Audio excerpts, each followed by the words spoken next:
Hello, everyone.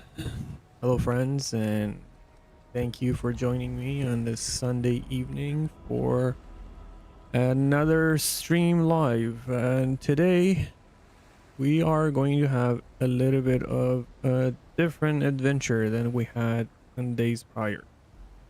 So we concluded our new player experience. We took a character from level 1 basically through all the content that the game has to offer. And we did a little bit of testing yesterday with plague zones and the Crucible. The Crucible was a lot more successful, I would say, than the plague zones. Plague zones were not exactly a failure. It was just serves to show you an example of what you can expect if you truly put the game on its highest difficulty, with the handicaps that it has built into its mechanics for people who are looking for a challenge. Today, I thought, since we've done all that, we could do something different. So, and I think I mentioned this yesterday, we have all these builds available. And what I thought I'll do is I'll take all these builds and then we'll just take him through the Crucible. Now, if I could just get anyone from the chat, either on Twitch or YouTube, just confirm everything is fine with the voice and the stream itself.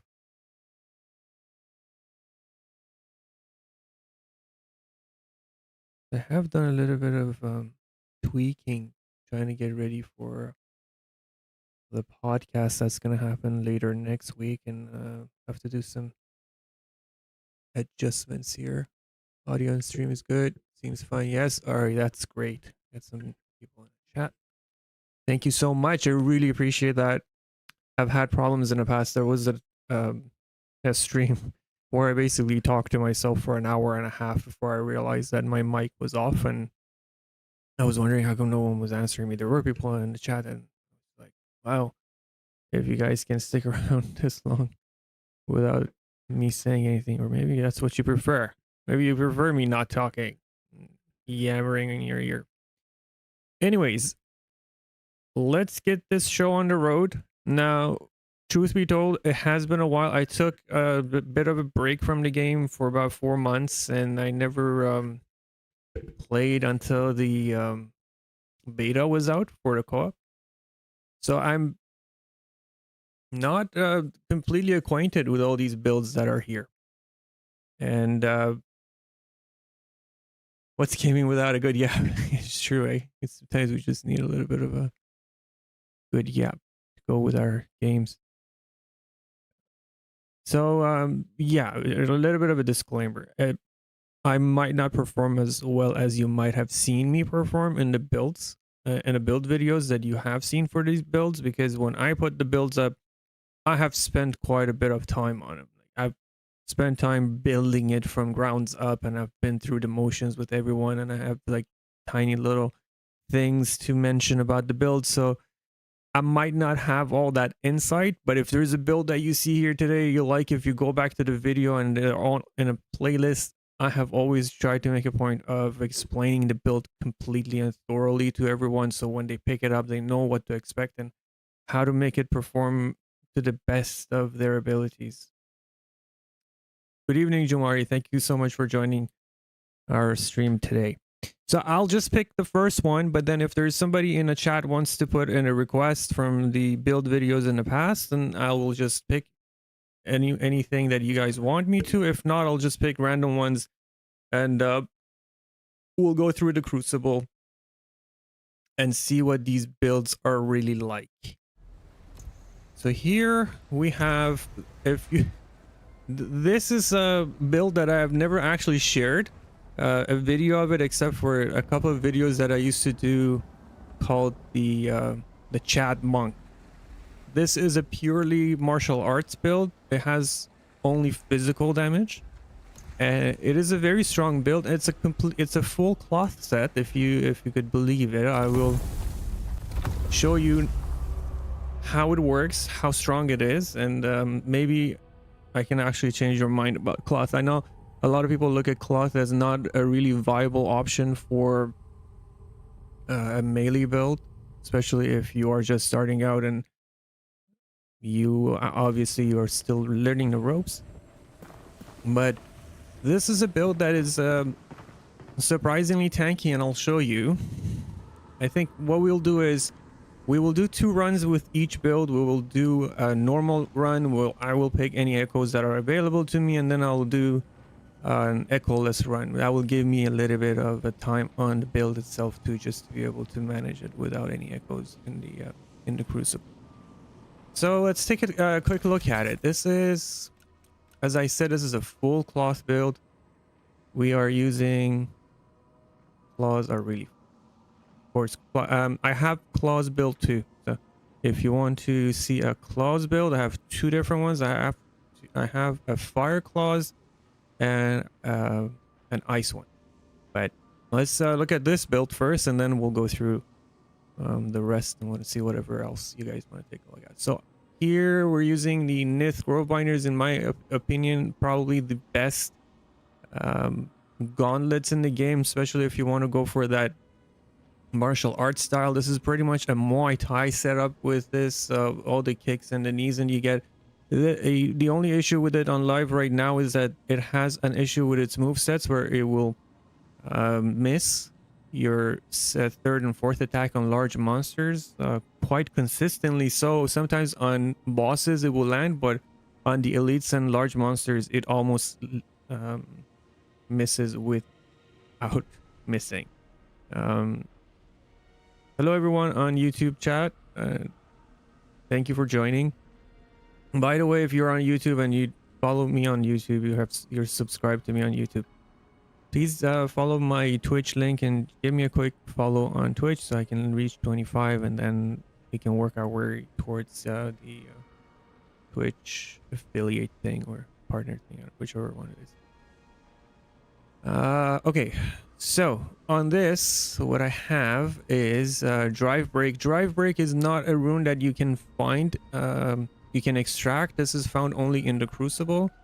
There is another rune very similar to this on another gauntlet, but it costs more. This one only costs 40 focus, which is why it makes it a really good rune. Then we have Break Rush, we have Skyfall, Smash, and then I'm using Swipe Kick. I will explain why I'm using Swipe Kick with this. You could use Tremor with this. Tremor Wave, it's probably a much better rune, especially if you just want to clear things fast. So I would highly suggest to go with Tremor Wave. But like I said, this wasn't supposed to be a highly optimized build. This is a build that I like playing. I like the style and what it provides as a build. I have a bow on me because the Crucible has a bug right now where enemies can get stuck on top of that cage, so I always carry a bow with me when I do Crucible runs. We have max health increase on our headpiece. Then we have focus cost decrease. We have at low health, we have health gaining, healing increase, stamina recovery increase, damage taken decrease at low health, and then we have max health reduction. This is a low health setup where you are basically operating at half health, but it is a lot more tankier than you think. You might think this is a bad idea, right? Cloth, low health, melee, what the hell you're doing? But you'll be surprised. On the chest, we also again have max health increase. Then we have focus gain increase based on durability, max health increase by 10% of focus, and then damage taken decreased by 30% at low health. So you kind of see where we're going with this. We're going low health, but at the same time, we're trying to increase our max health. If you look, I have 481 max health with this setup. So if you want to take this setup and go a total different direction, if you don't want to go with this like low health setup, if you think it's too much for you and you're just starting out, you can also do that. But the thing is, on my gloves, I have damage increase by 30% at low health. You can switch this for damage increase against large monsters, and you will lose a little bit of damage on normal. um, on normal enemies, but you can go with this route and then just forget about this whole low health setup. And you know, you can go with a normal setup with normal affixes and then balance out your downsides so that you don't have to lose so much health, and you'll be at around like 481 health with your cloth, and you'll be super tanky. For your pants, you want to go with stamina cost decrease, because this in conjunction with stamina cost decrease by 30% at low health will get almost guarantee that you will have enough stamina to dodge, even if you're like very low on stamina, because you want to be able to dodge with this build. On the rest of it, I have damage increased by 15% after damage dodged. And I think I also have damage increased after backstab. Yeah, it's on my weapon. So it's like damage increased by 30%. And this weapon is actually, it's sort of an experimental thing where I put the unrepairable on it, but hopefully I won't die and lose the weapon. What else? Focus gain increase again and damage taken reduction. You have damage taken reduction here. You have focus gain increase by up to 14%, physical damage increase by up to 15%.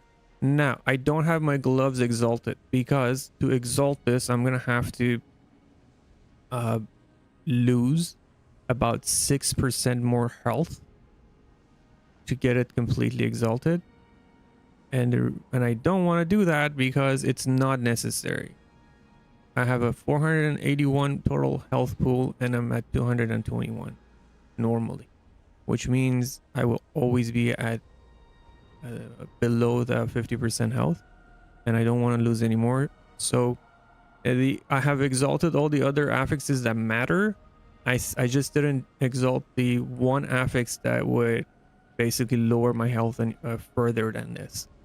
And it's worth it because exalting the glove all the way up will only give you like maybe 5 or 6 more armor, and in the big scheme of things, it really doesn't matter, because the bulk of your damage reduction comes from this. You're getting 30% here, you are getting 20% here, another 10% here, and another 10% here. So this is 70% damage reduction. You could on a set of complete cloth with this particular setup, you can have up to 70% damage reduction, which means if you get only a 10% damage reduction from your armor itself, now you're at damage reduction cap anyway. You couldn't get any more damage reduction at this point. This is the maximum amount of damage reduction you have in a game. So it is possible to have maximum amount of damage reduction on a cloth set and be at light category. Then this is what I mean by you have to know how to build your set and what you want to do with it. The game gives you the option of doing everything you want to do, as long as you want to put a little bit of time and effort into learning how to do it. So for my rings, I'm using this because it gives you immense amount of lifesteal at low health, and this is probably the best one you can use. And I'm also using the max health reduction from it to achieve the reduction that I need. Then I have agility ring and willow cap ring, which will make me zoom around like crazy. The normal speed on this character is so high that you can basically evade and dodge most moves from the enemies without. Doesn't damage reduction stack with armor damage reduction even when capped? It does, but there's also a cap to damage reduction itself, is what I'm trying to get at. So like the cap for damage reduction is 80%. You cannot have more than 80% damage reduction, at least not on live. There was some stuff going on with the update, but as far as I understand the systems, and I remember the devs talk about it, is the damage reduction is capped at 80%, or maybe it was even capped at 70%. Maybe 80% is even the older cap that I remember. But the point being is, you can get, just off of these affixes, you can get 70% damage reduction. So then the armor itself is providing 25% damage reduction too. So cloth is nothing to scoff at. That's the moral of the story, really. So I'm gonna show you why I have. Yeah, it was either changed to 70 or 80. Like it's my memory is a bit hazy, but we're gonna have to wait for the new update anyway, because a lot of things have changed. The way the armor works also has changed in the update, right? So we don't have resistances now the way you see on because like right now, if you look at your armor, you get these resistances, right? On in beta, we didn't have these. You know, armor. I mean, resistances were calculated based on your total amount of armor, which I don't think was a good idea. I don't know if they're reverting that, because it kind of. If you look, I have. These are capped resistances. You see, like 70%. Resistances and damage reduction are all, I think, capped at 70. 80% was the old one. They changed they changed the 80% to 70% at some point during one of the hot fixes, I think. But yeah, as you can see, with a cloth setup like this, you can cap your elemental resistance. Yeah, I don't agree with that either. It's just kind of, I mean, the game armor sets already kind of lack identity at this point in the game, where like you're not really getting anything special from wearing a certain armor set. But at least in the old ways, you could get a lot more resistances out of cloth or leather or mesh, and then you would lose resistances as you work your way up towards plate. So it gave it some kind of identity, but they've kind of reverted that completely too. I think what they should have done is, like, you should have had more resistances in like kind of the opposite of your armor. The higher your armor number, the lower your resistance should be. But maybe we'll see. Like, I'm pretty sure they have to do set bonuses at some point, especially with the class system coming in, but we will see. Okay, so this build, I'm gonna show you why I have that kick. That's I just remembered. So you want to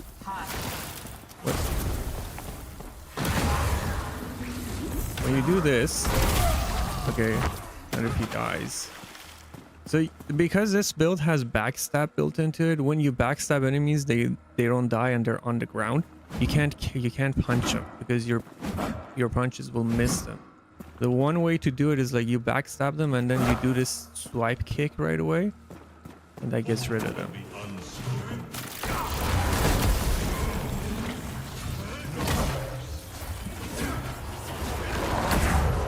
I'll try to show it to you here if I can. Ah, he died. Let me see if I can do it on this guy. Do that. Dying too fast.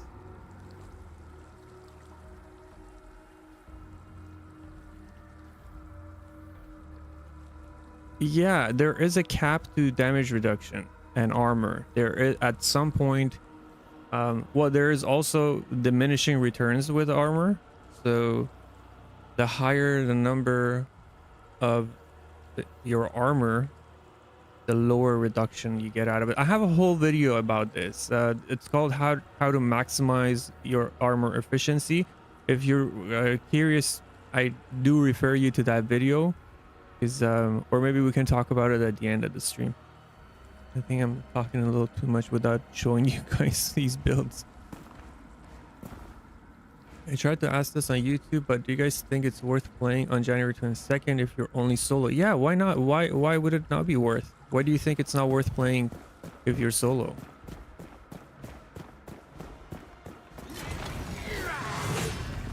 Here's something I want to show you about the movement speed. Like, look, I can just walk around him and he just doesn't even have enough speed to, like, catch up to me. And I can even see, I can even dodge his grab with it. This you can do with most movement speeds anyway, but dodging his grab with your movement speed is something special. I can show it to you again if he tries to do it. Okay, you can dodge his grab. You can dodge his kick. You can dodge his everything. You got to be confident in your movement. You just got to believe in your step, and the build will carry you.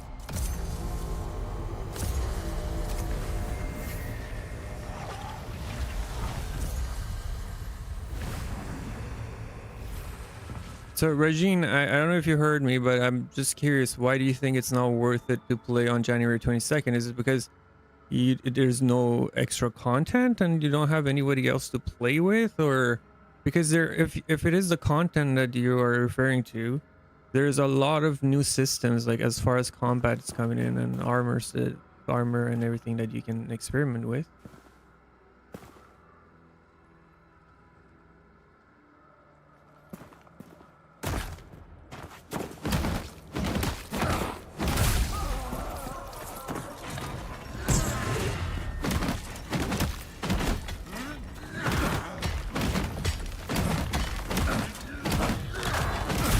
You can truly box with the enemies in this build.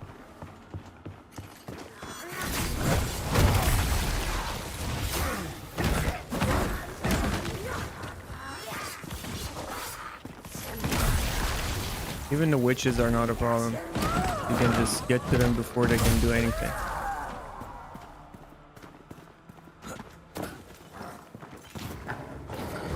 These guys are still a problem. If they catch you, you're dead. They can't one-shot you, but if they hold you down and you have ton of enemies around, they can do some really mad damage.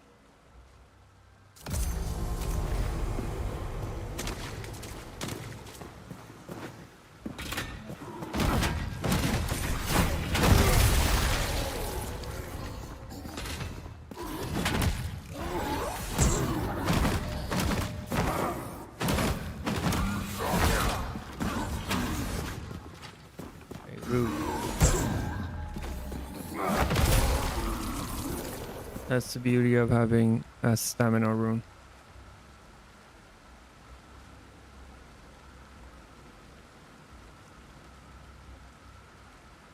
You won't be playing co-op. Nobody wants to play. I'll play with you. In fact, I'm gonna have viewer sessions, and you guys can invite me to your games, or I can invite you to my realms, and we can definitely have some co-op time together.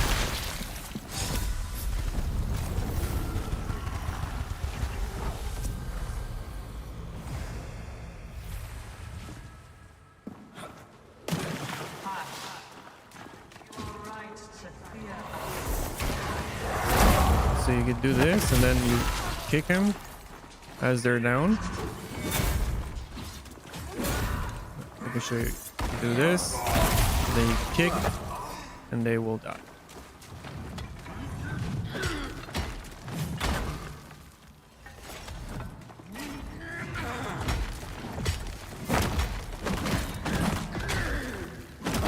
Even here with reduced movement speed, you can still dance around them.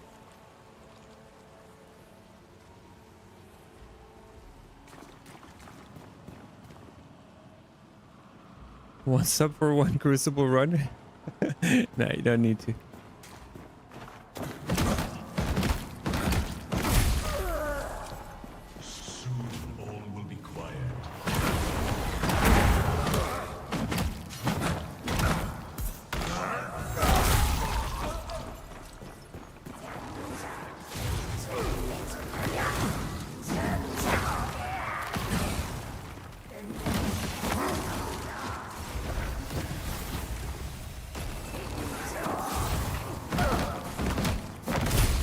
On any other setup, that witch would have killed me twice over by now. But because I get all those resistances and damage reduction on top of it, they can't touch me. So this is gonna be a problem though. What else? But I can't.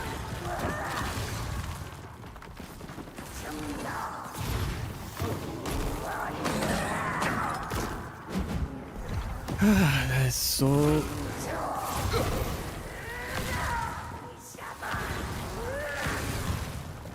Calm down. Okay, you know what? I'm not about to get cheesed by this, so I'm just going to cheese her back.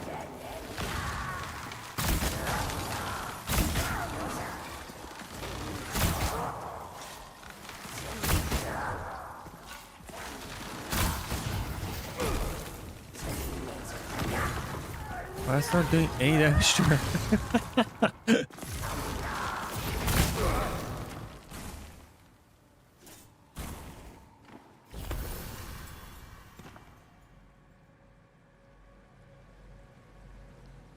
Well, if I go back up and I jump that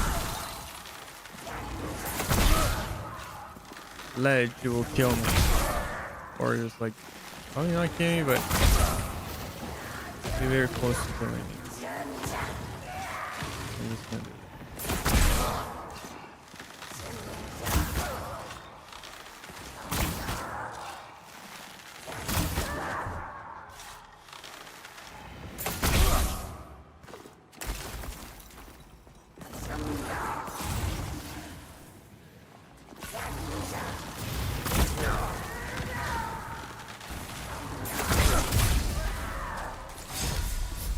It's so cheesy.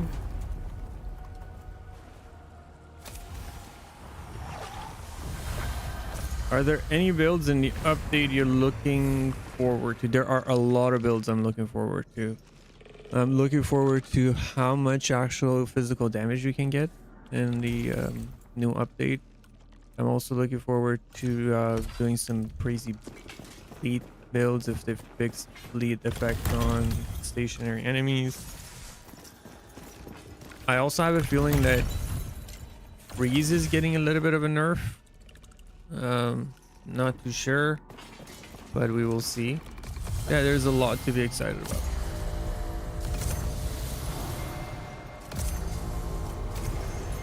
No, we're not getting any damage buffs. We are getting some good survivability buffs.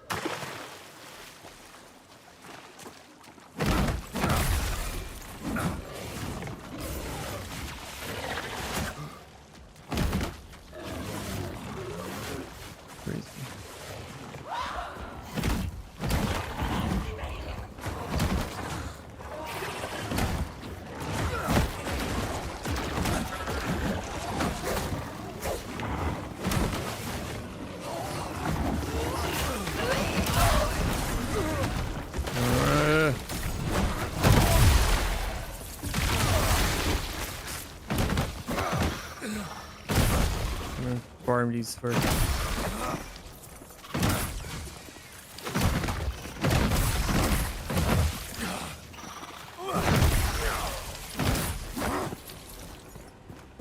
Pretty tanky, no?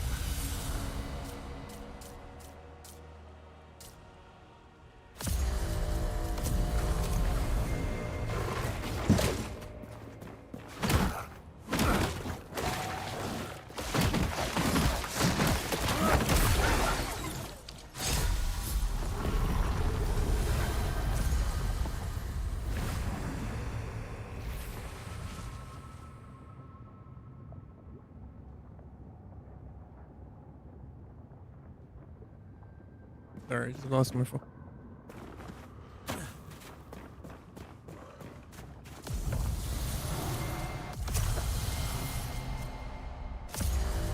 That's not bad.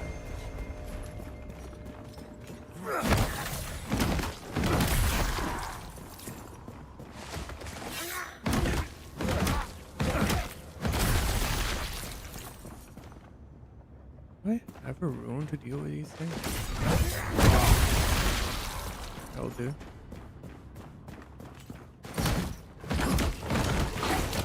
That attack, don't risk it. What I did was completely stupid right there. You could do this and kill you. And then he does that right away.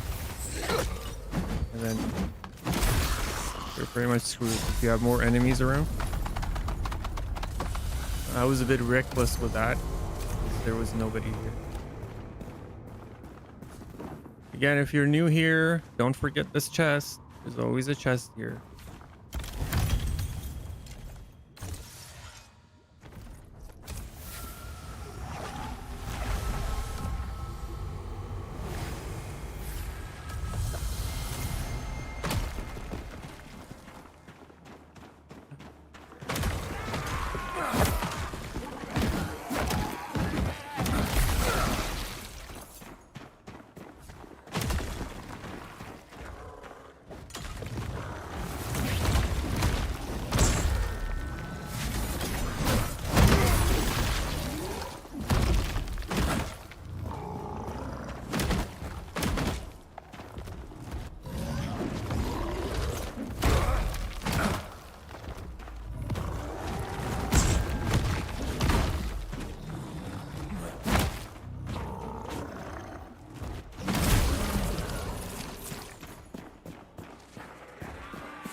Oi!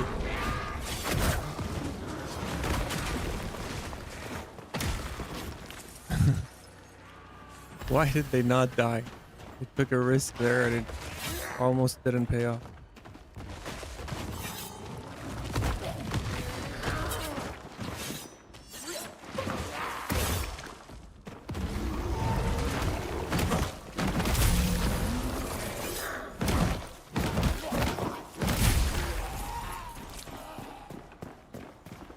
So that's the problem if you don't have any damage runes around this floor, like 8 and 9, you're not going to be able to one-shot enemies with your big runes that you're counting on to one-shot.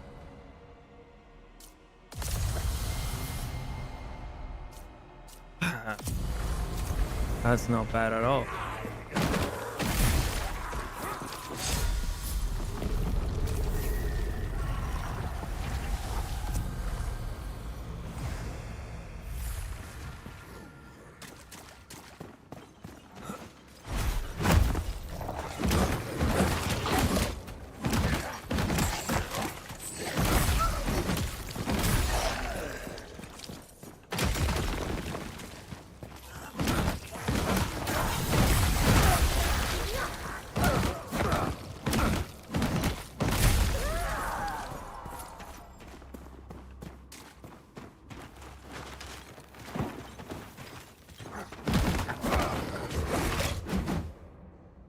Why he not?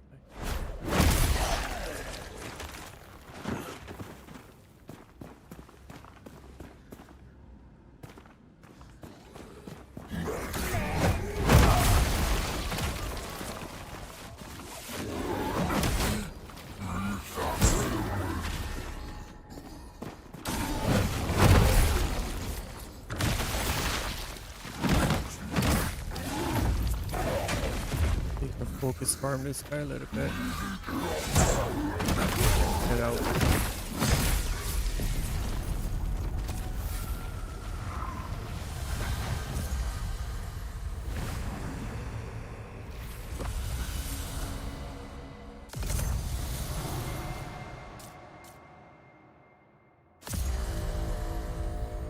Well, that doesn't count. Okay. We have invincibility. No, no, no, what? Oh.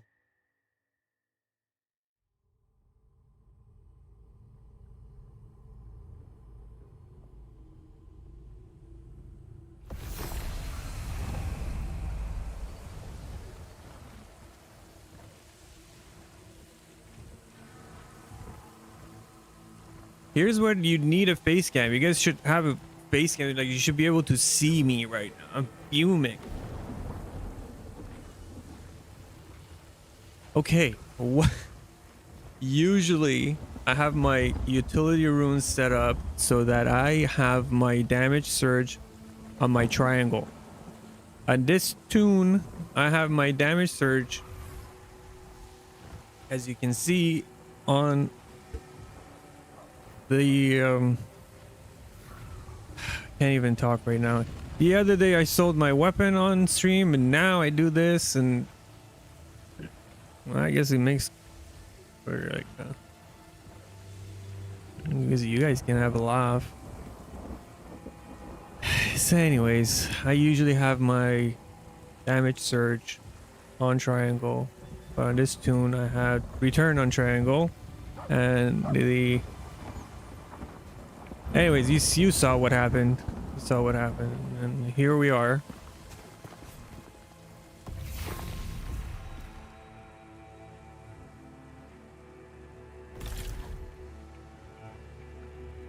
Many joys of streaming.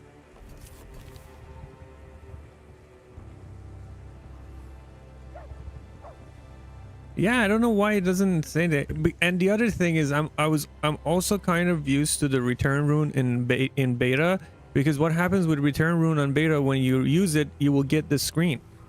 It doesn't automatically bring you to town. It gives you this screen, and then you can choose where to go.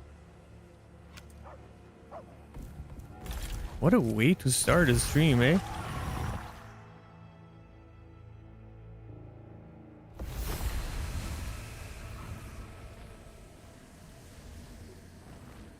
Just like teleport right at the Echo Knight fight. It's like this place is. It's like, nah, nobody needs to see this. I'm out of here. Well, I think at least I showed you a little bit. At least you saw what the build is like.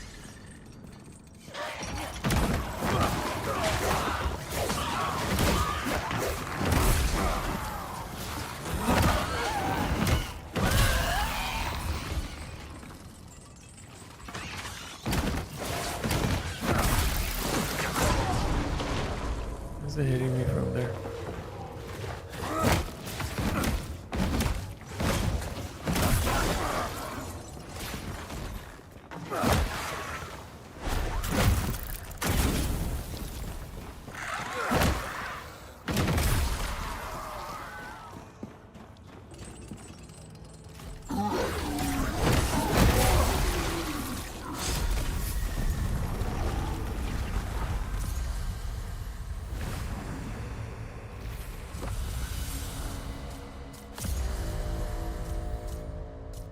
Yeah, I don't have.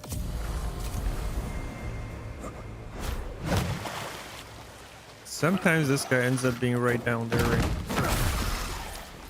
Goomba jumping.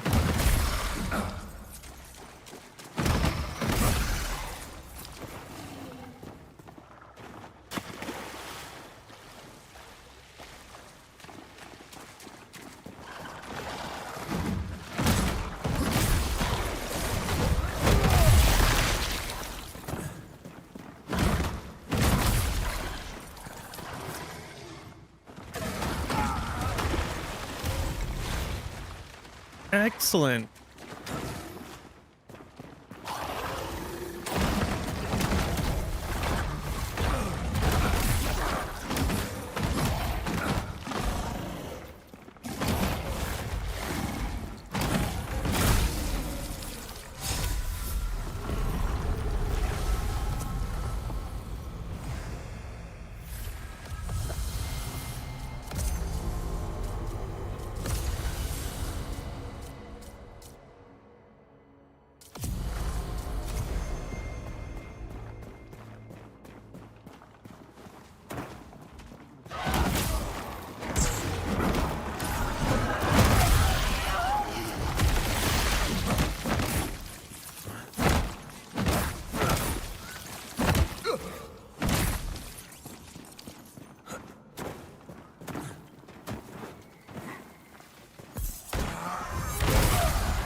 No, I don't want to do that.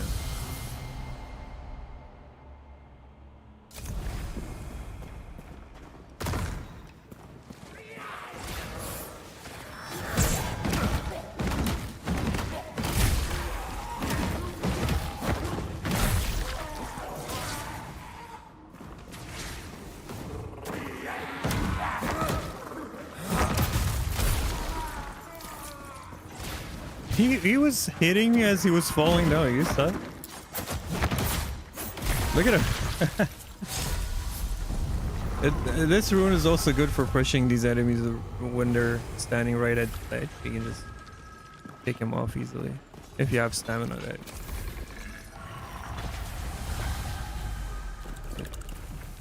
Any through there?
Careful, these things can throw you off ledges when they explode you.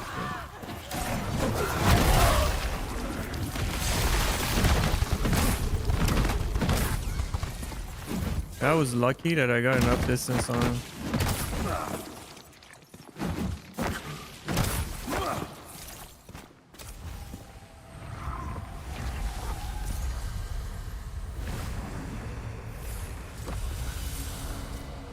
Why are we not getting anything with damage? Okay, 10% is not bad.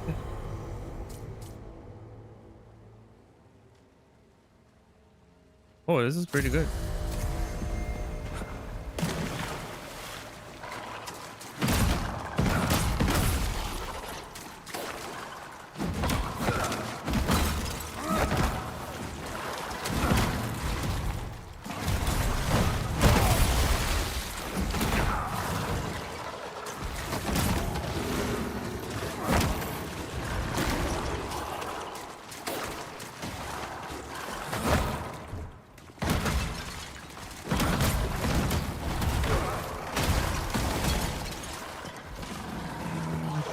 Get rid of some of them. That guy is hitting me pretty hard.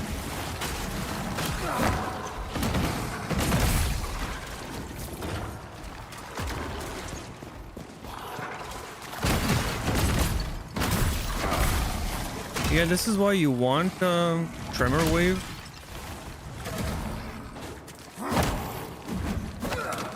You see all those attacks missing?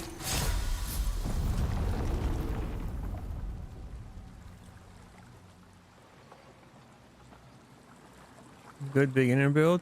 I have if you look at if you go through my playlist, most of the builds I have are marked with beginner friendly or intermediate or advanced. So all the ones that are intermediate and beginner friendly are there with pretty easy to achieve play styles and affixes. I also have a one of my very first builds is a masterworks build that you don't even need to have any kind of plate or like any special affixes. As long as you have gems, you can build it. If you look up plagued versus masterworks, you can see that build. It's very easy to replicate and super easy to play with, and you can clear everything in the game with it with ease.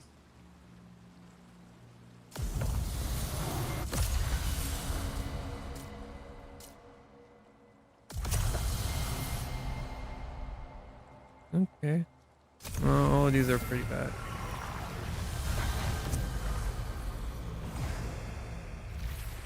Yeah, I have a build. It's called Robin Hood build, and it actually works with a single hand dagger and a bow. So you can play it either way. If you want to play it as a hybrid, where you go in with your dagger, you do damage, you get out, and you can use your bow that way if you want to, or you can do like a pure ranged build.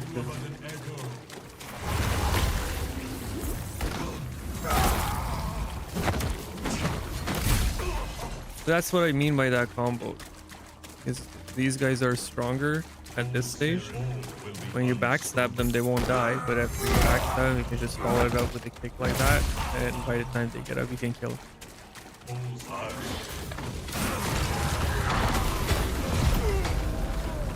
Or you can do that. I got knocked out of my burrowing inside my mind.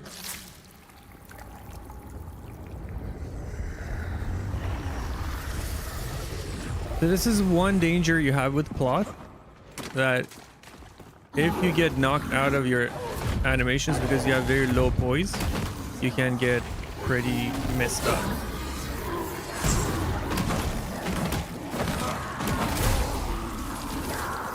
Like, I had no chance to recover there, so I got hit by that. And there was also the fact that the ground is wet, and your movement speed is significantly reduced. So that's one thing I can say about running a build like this, is that it is true when sometimes people say, oh, it's a don't get hit kind of a thing, but you also got to realize what really happened there. There are so many different elements that just came together for that one instance to happen, that, you know, that is maybe 1 in 50 chance that something like that will happen, where you get staggered by one hit. The enemy also has the knight that did it also had freeze enchantment on it, and it's on level 8 of the Crucible. All these things together ended up with that outcome right there, where I basically got murked.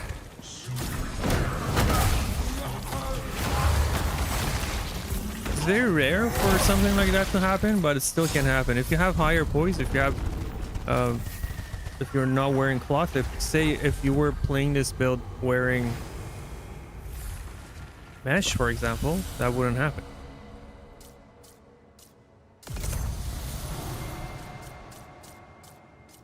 What are these? Jesus, they're getting so, like, such shitty.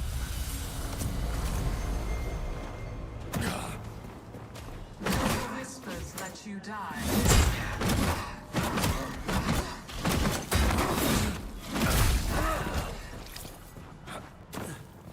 This is the only downside of cloth. You don't have poise, and enemies can knock you out and stun lock you quite. No one will speak your story. All will be unspoken.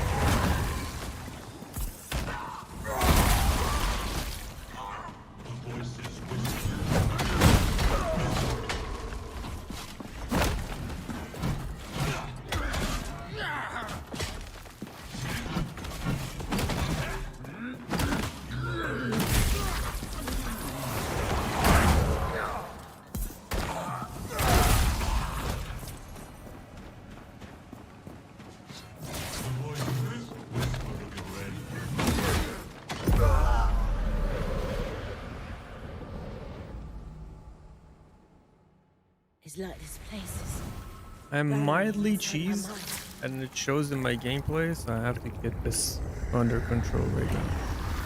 That rune thing really heaved me. Oh yeah, this is what I was talking about. The enemies get stuck up there.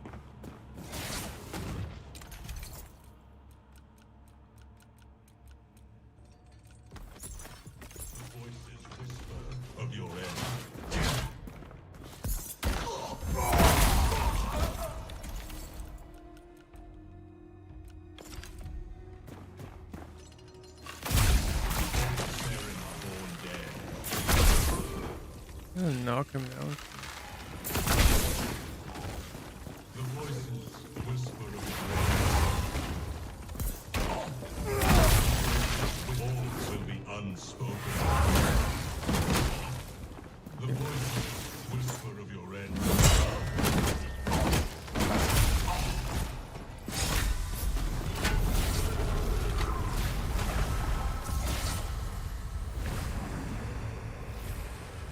Backstab builds are going to be more viable than they are now. I think again, I'll stick to this. A lot of people don't agree with this. I think every enemy, including bosses and elites, should be backstabbable, with the exception of elites and bosses being backstabbable only if you stagger them or you put them in an exhausted position, which means you're still gonna have to do some damage to them. There's a bit of a skill involved where you just can't run behind them and grab them,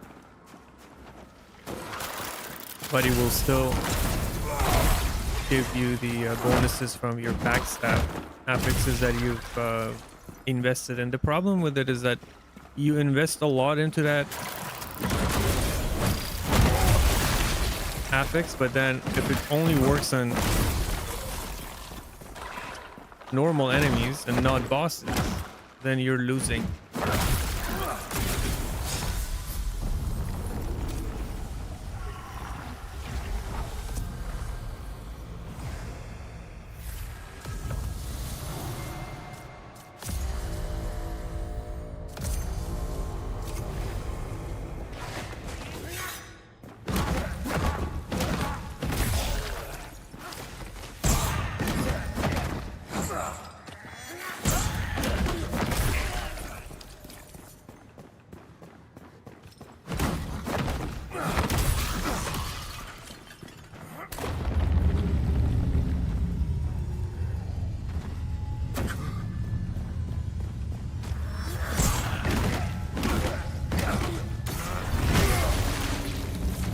Start using this one.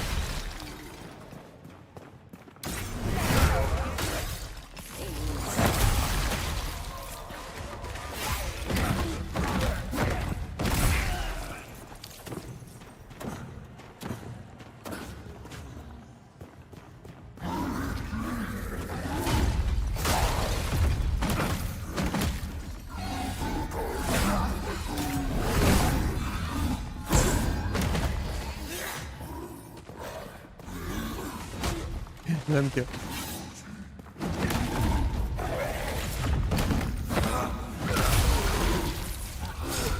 Sometimes it's fun just to let them kill each other.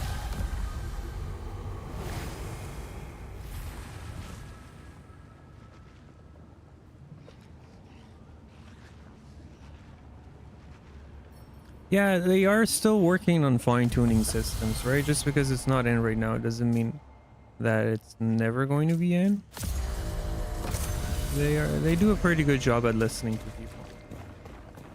And also, I don't know if you know, but we are doing a podcast on January 25th with a bunch of your favorite content creators, and Thomas has said that he's gonna watch it. So come into that podcast, come in the chat section, ask any questions you want, and if we figure that Thomas is in at the time, maybe we can, you know, directly relay some of your questions and concerns. But they do a very good job, as is, at listening to the player base. And sometimes, you know, you might feel like you're not getting what you want, or you might be worried about the direction of the game. But the truth is, there are things that we don't know, including financial decisions that need to be made. But again, I stand a firm believer, especially with this community, that if they build it, they will come. If they build the game with the original vision in their minds, and which is the vision that we all gravitated towards in the first place, then people will come. And they've already sold about 1 million copies. I don't see a reason why they can't sell another $4 million easily if they polish the game properly.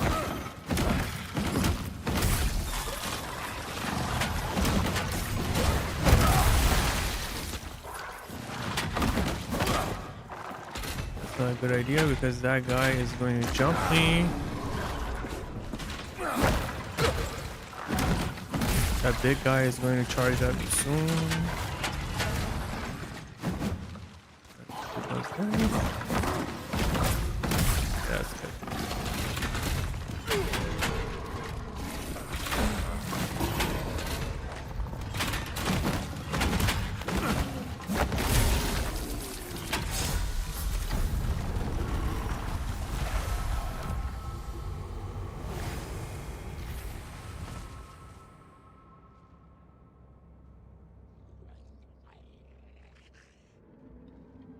Yeah, it was a good podcast he did with a lot of new information. Some people don't like a lot of the changes, and they're worried, and rightly so. Again, I think all of that stems from the fact that this game has a really a wide audience that are interested in it. You know, take it from people who are just interested in the art style to the people who are Souls players and ARPG players, like people who play Diablo and style games. Everybody wants this game to be exactly how they want it, but I think also as player base we need to learn how to compromise a little bit. It can't be everything that you want it to be, because then it's just going to alienate a large section of the market, no matter how good your vision for the game is.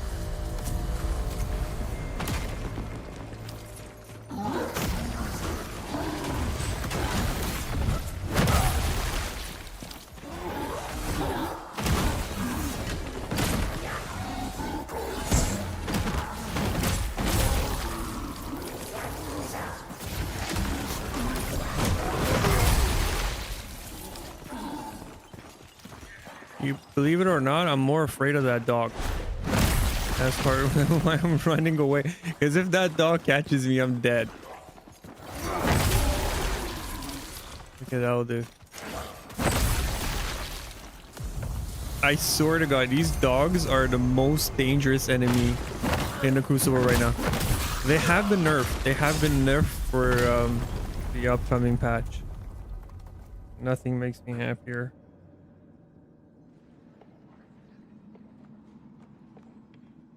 The new embers are a good idea. I just don't think they're a good idea in conjunction with the fact that they have now also removed the reroll cap. You know, the embers, the extractable embers should have been the solution to having a reroll cap, but having no reroll cap and now having extractable embers, I think it's a little too much. But I also think that their thinking is that they are going to control that with the drop rate of embers. So we'll see. We'll see on 22nd how things pan out.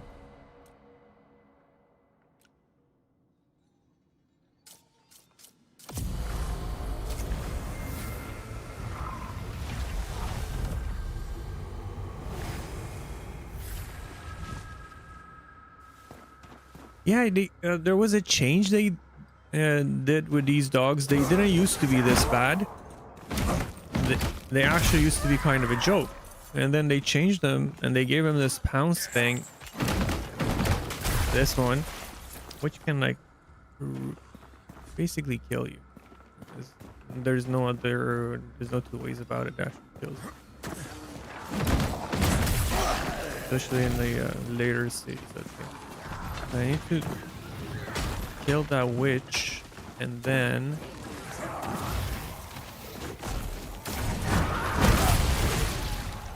see if I can get some focus from this guy. Okay. Alright. Okay, we're ready. Alright, let's go to the Echo Knight. Ah, that would have been nice.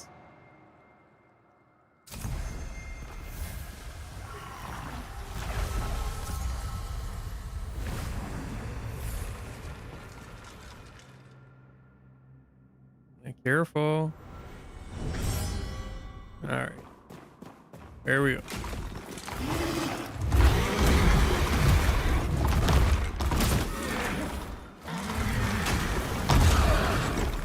Release me.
He didn't drop anything.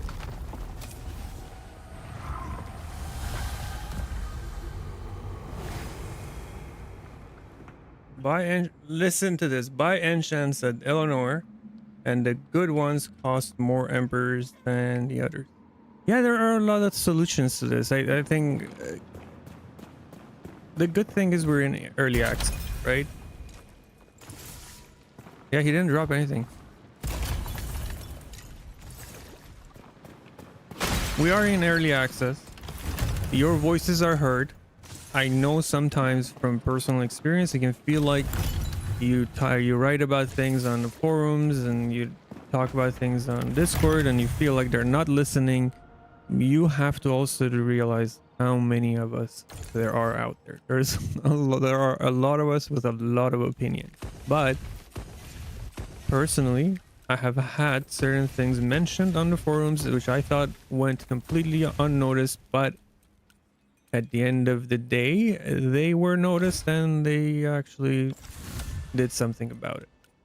Maybe it wasn't exactly what I wanted. That's a different story, but they did something about it. And can't really complain.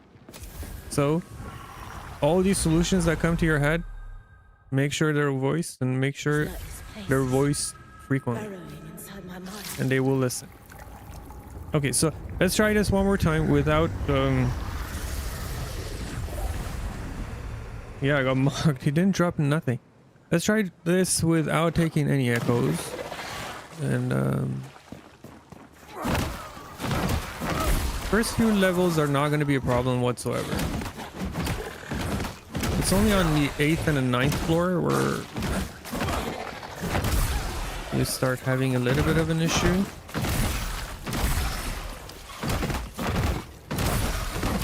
But then again, I think like doing an echoless run in unspoken difficulty with a setup like this is like almost like a self-imposed challenge. It's not. I still don't believe, because there. Okay, I'll give you a little bit of a channel history. I used to put runs up just to show the build, and this was before there was difficulty settings, and people started saying, "Oh, without echoes, it wouldn't do it. What about echoless runs and all that?" So finally, I gave in. I said, "Okay, I'll do echoless run," and then it got to a point where, like, if I'm doing an echoless run, then I have to try as a player, and then use all of my abilities to make sure I don't fail, because I don't have time to run the Crucible 50 times in order to get one video footage. And then happens to be that they will put difficulty settings and people started saying, okay, well, it's not on the unspoken difficulty. So all of these levels of difficulty and self-imposed restrictions that you put on yourself and your build, it doesn't really mean anything. You know, it's not a measure of how good of a player you are if you can just come into the Crucible and finish it with no runes or whatever. Like, there's like the problem with this to me is that where does that curve end? Like, where do you stop it with these artificial restrictions that you put on yourself, right? Like, what's it gonna be next? Oh, it's not a good build if you don't run it without enchantments on your this and that.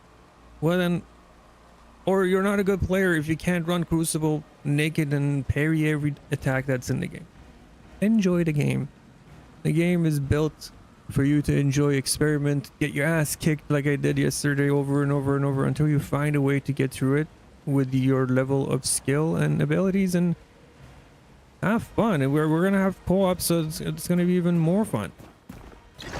What is this dude doing here?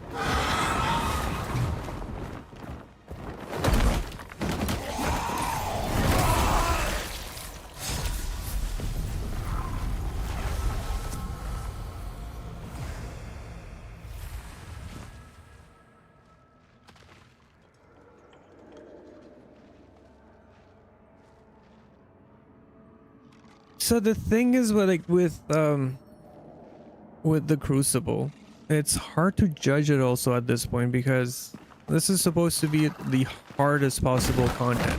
But I think some of the for example, Plague for Corruption 10 Echo Knight in that pit where you also have reduced movement speed is harder than anything you could imagine here, with or without echoes. So then where's the measure of difficulty? I don't know. I'm not saying this to oppose you or anything, but I'm just asking a question, you know, where do we draw the line?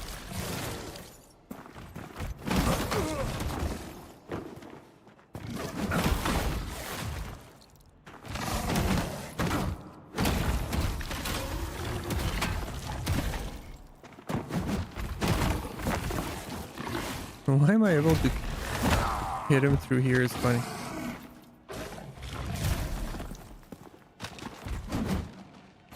Calm down. He comes down and then he gets wrecked by that. And then I get wrecked by missing attacks on these large enemies. What is with this spacing?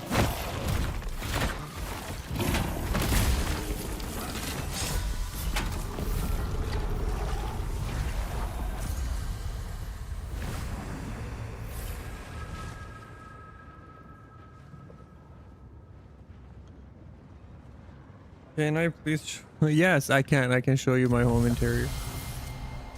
Look, the one run I say I'm not going to use echoes. Take a screenshot of this. Damage increase, but you can have 100% damage increase, and then you can also have another 30% damage increase on this side. So I could have 130% damage increase, but we said we're going to do an echoless run.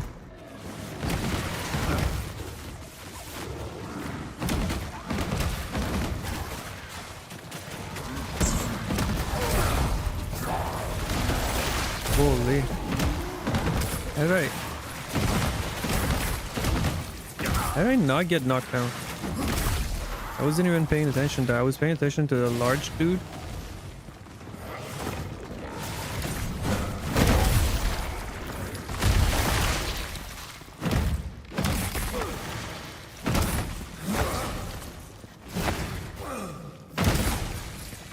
I'm surrounded by leeches.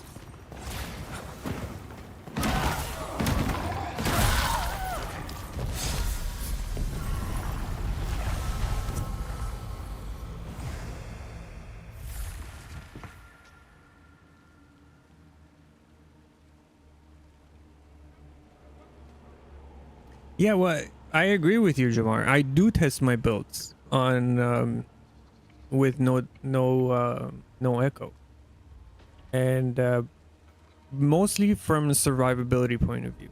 Like, I don't want to do echoes that will skew my point of view from the survivability point, because also that's the biggest thing I always have in my builds, because I can make a build that is so damage heavy and so satisfying to make these clickbait contents with, but then you will pick it up, you have a limited amount of embers as a viewer, you don't have as much time invested in the game, and then you try to replicate it, and then you start playing with it, and then you realize, well, you're just getting one-shotted here everywhere. And that's not fun or fair.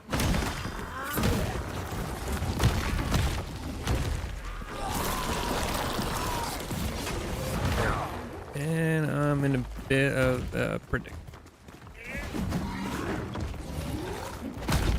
I was hoping to get there.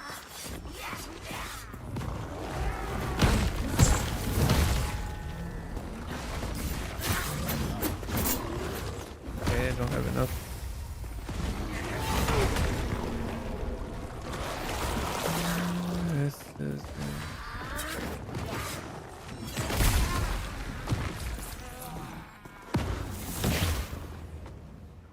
Can go around it.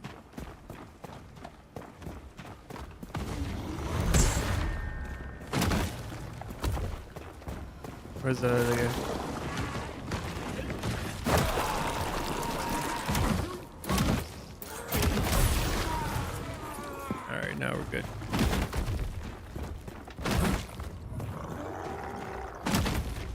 Like with this movement speed, you can't do anything. Movement speed is the name of the game.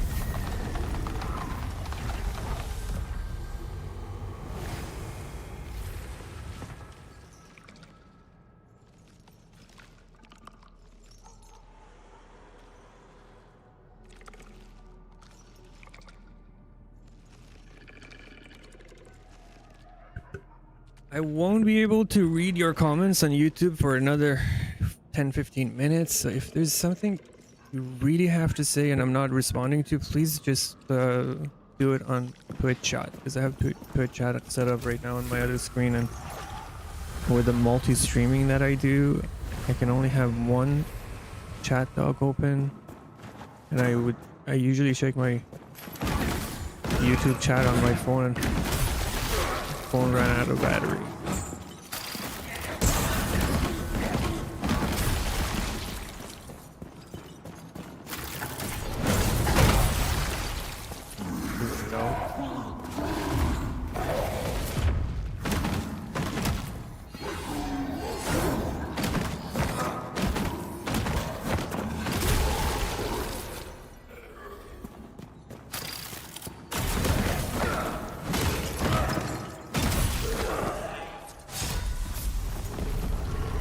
Something happened to leeches in co-op. They might be buffed, but I can also parry them in co-op. I can't parry them here.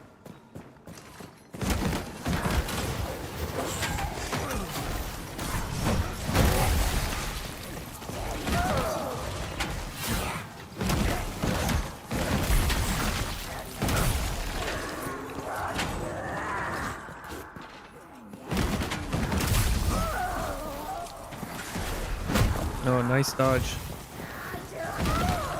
But I can get to her before she starts spinning, and that is again why with builds like this, movement speed is the most important asset you can have.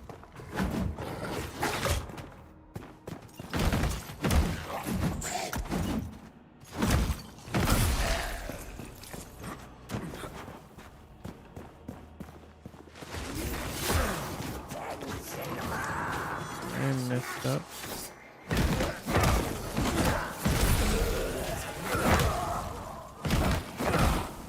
What's up? Going to business?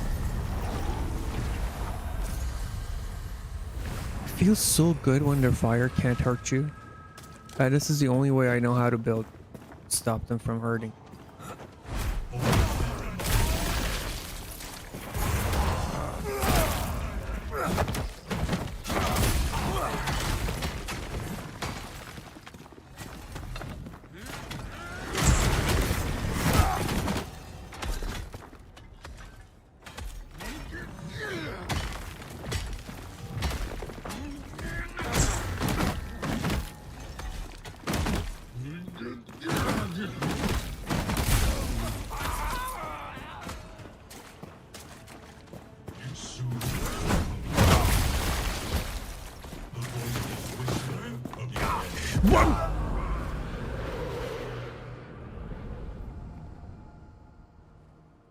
Like this place is burrowing inside my mind.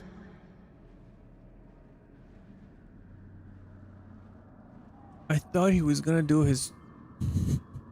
They do a charge attack when they run in a straight direction. I thought he was gonna do that and just run to the opposite direction, but he turns around and just shield bash me like that.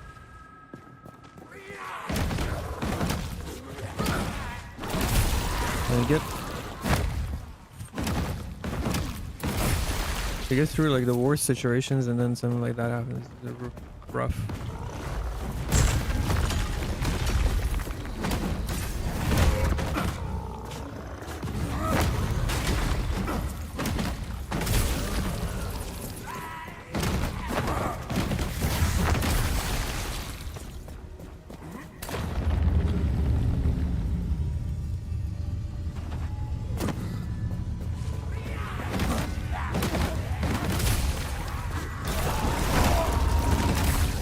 Drive break is also a really good gap closer if you want to do like a pure melee build like this. and you don't have the like look, it's massive. If you don't want to, if you don't have the movement speed, if you're going with a heavier build,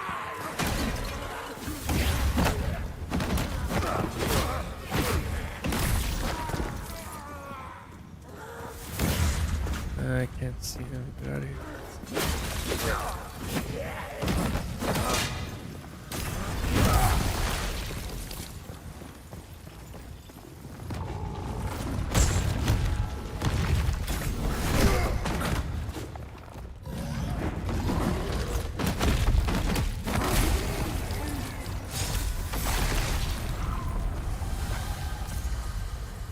That was funny though. He just got murked off the screen like that.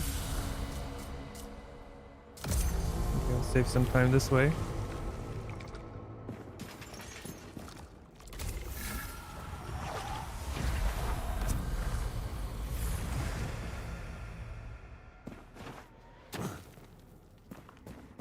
Yeah, Jamar, I agree with you. No point of contention there.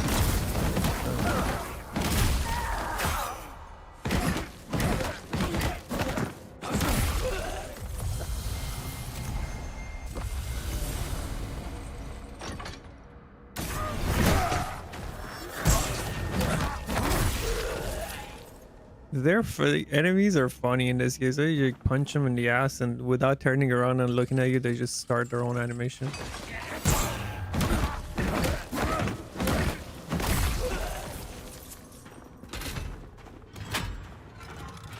Mark of a good build is if in here you have to wait for them to show up.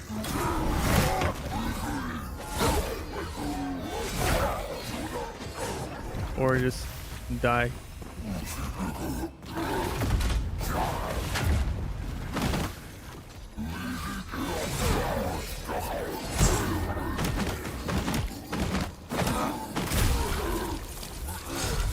Let's see if we can get a skip. No skip. Well. Alright. I was hoping to be able to skip 2 levels, but that ain't to be. Not bad. I already did floor 6 already.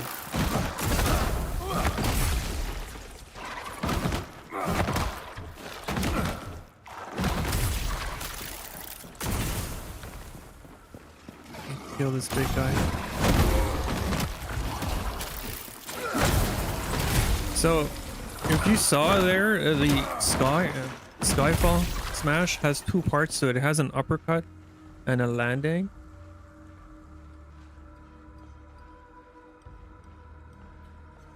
We need items, dismantling system in game.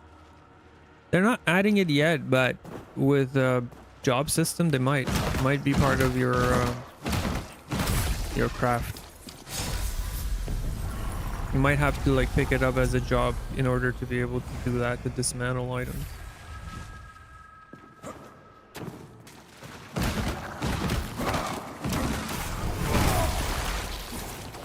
See how tanky they are already?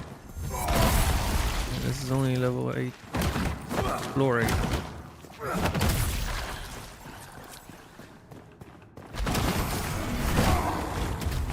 No way, I don't want none of that. Come down here and get business.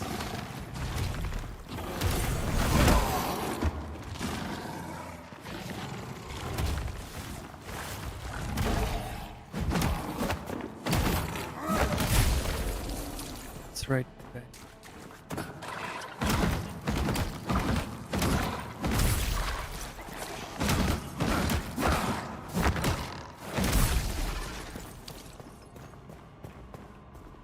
Oh, this is gonna be an adventure.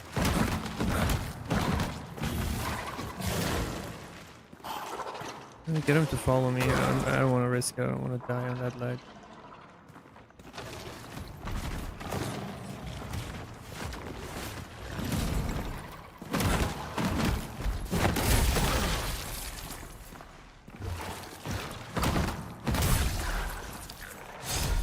It's a very tight space. My third and fourth attack. Sometimes even the fifth attack always misses on them. I don't want to fight them over there.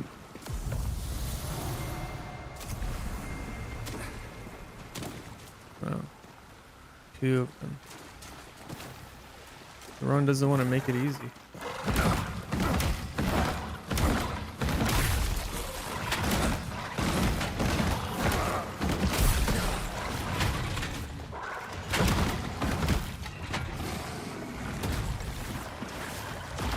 If I can get them stuck.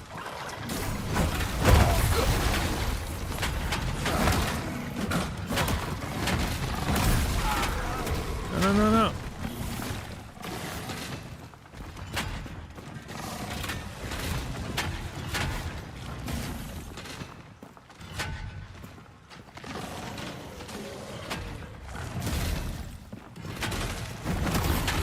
They can only punch him once.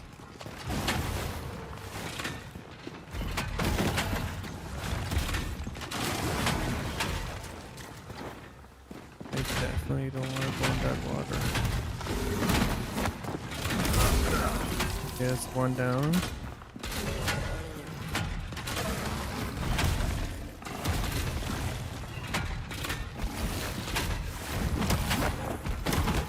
See all those missing attacks? That's the problem.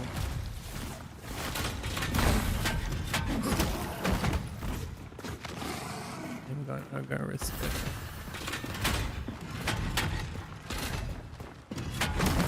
So this is not the build, so to say. This is the particular weapons shortcoming at this point. And I only have potatoes. Problem is this dude has so much damage and I can only punch him basically once. I just need to get him. See that? That's it.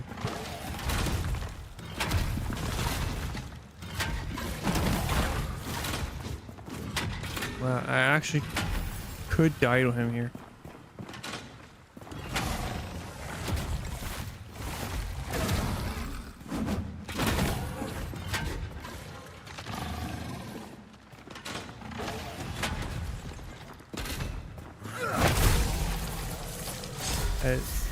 I cannot wait for the update to fix this issue. Okay, I'm gonna try this one time. Either I can do it or I cannot do it. Nothing guaranteed. And then after this, we're gonna move to the next build.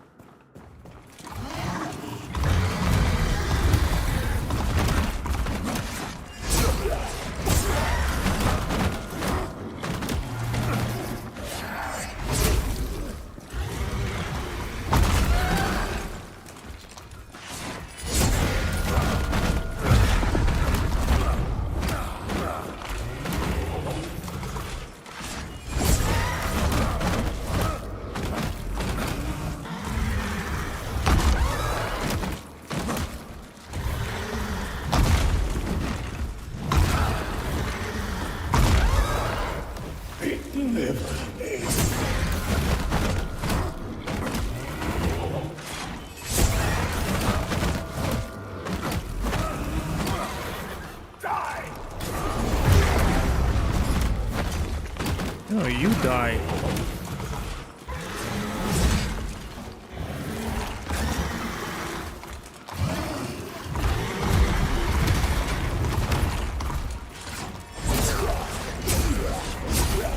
Ooh.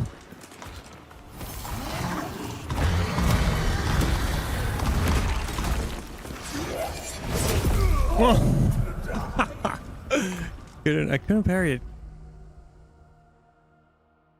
Like this place Well, that was a good try. burrowing inside my mind. Again, to do this, you need to be a little bit more acquainted on the build and not miss all those things.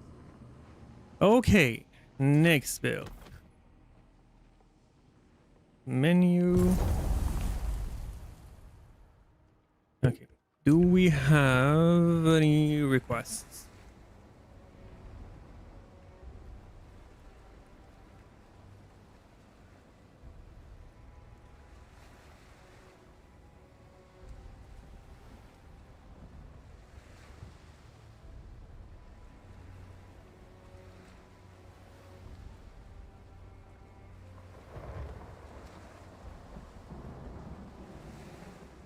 Can see it also notice the yeah, hater. Especially when you just get cheesed in a Crucible and you die and you come out, you're pissed off, and she's just like saying the same one-liner.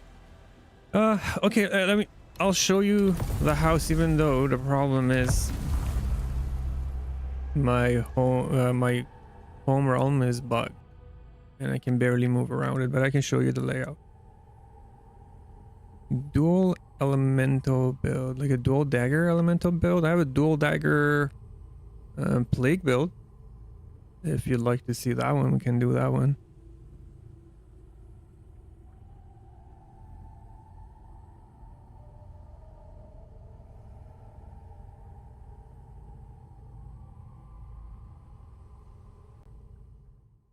I have a plague fire build, but it's not a dual dagger. It's a spear build. So take your pick. This is my main house, this is my main arrangement. This is where I have most of the stuff. So these are like armor pieces. The first 4 here are cloth. Then these 4 down here are leather pieces, and then the 4 down here are mesh, and then these 4 are all plate pieces. So like that's how I arranged them. Yeah. I have every piece in thing of its own. Then we have these are basically like food items and all that, and then craft items are there.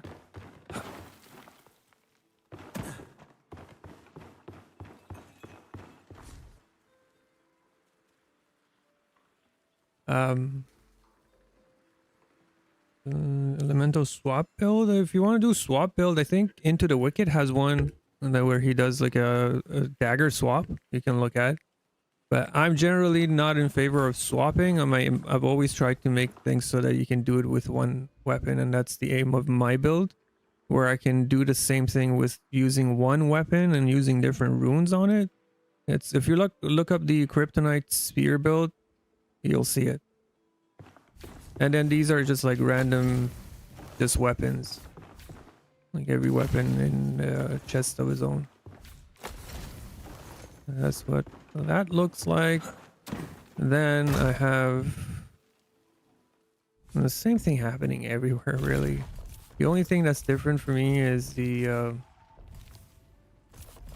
so I keep my runes in the little house and the knot. I guess while we're at it, we can just show you.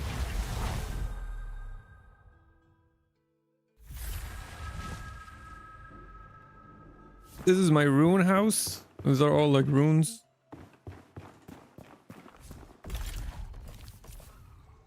We were at the homestead. You see the barrows.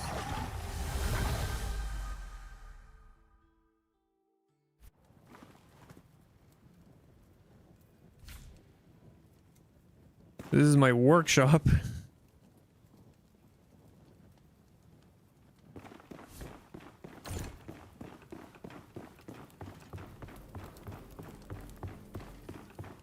You see the rubber banding?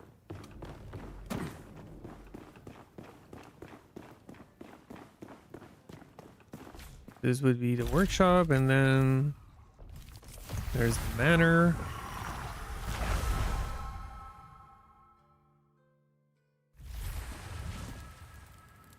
The problem is every house. This is where I keep my unique items, which are all going to be useless soon. Oh, a bed.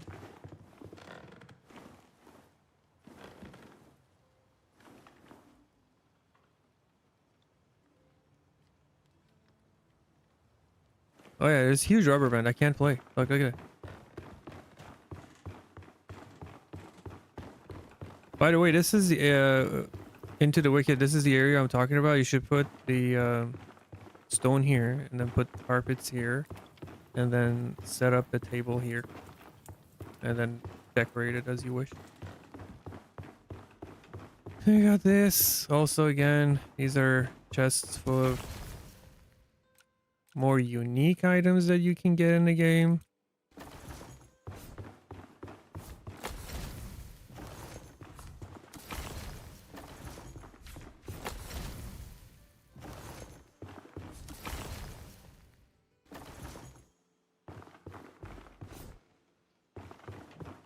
Yeah, I think that's it. The rest of them are nothing interesting. Okay. So what were we talking about? Build. Actually, let's try this build while we're here. I think that's him.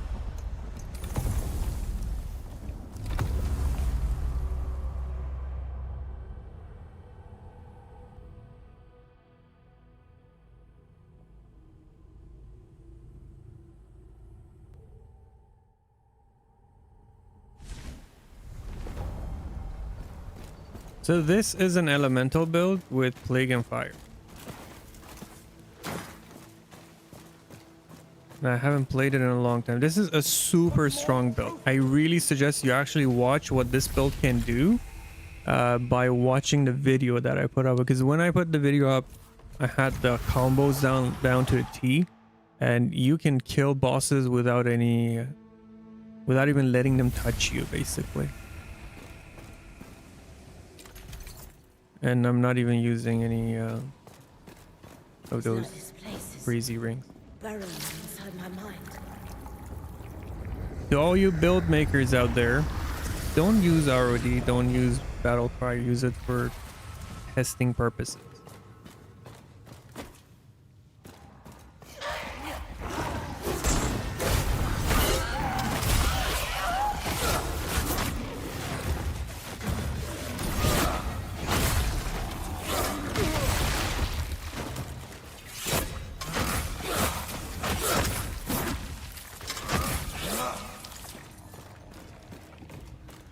So the weapon itself is a plague weapon, and the aim is you just put plague, and then you just work.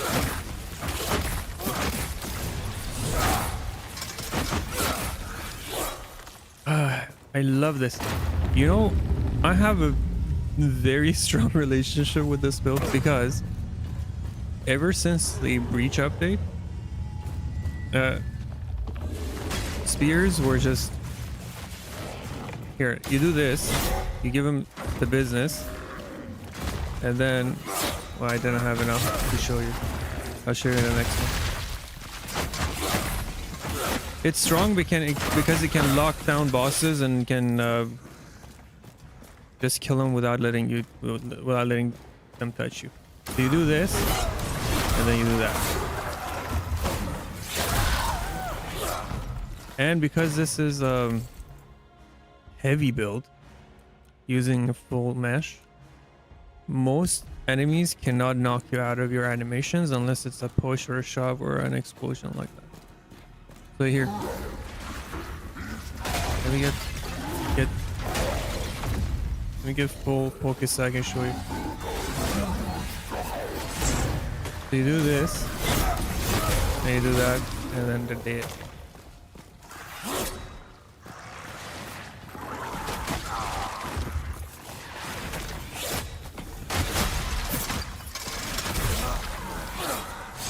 There's another spear that I use that has a better movement speed.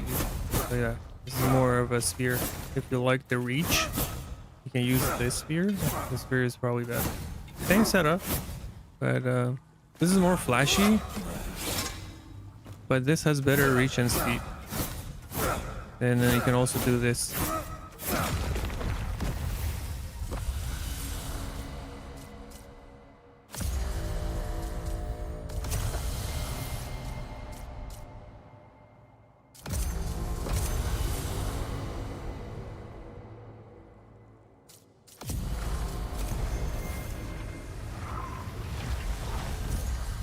Yeah, the moveset on the green spear is definitely cool to look at, but the other one has a more precise move and better reach.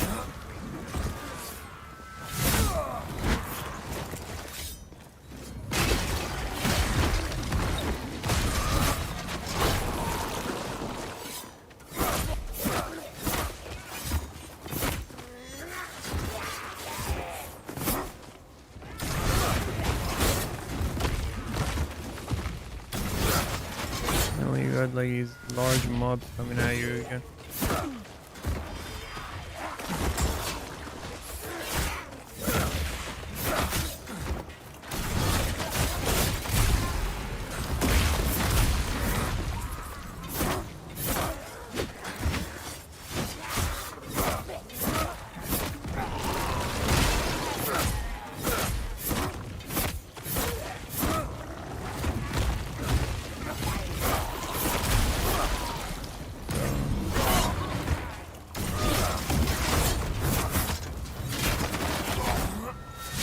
Don't die, please.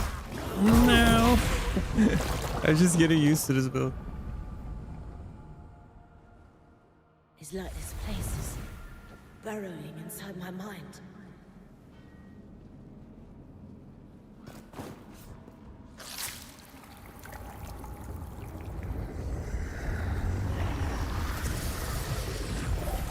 I forgot this spear had.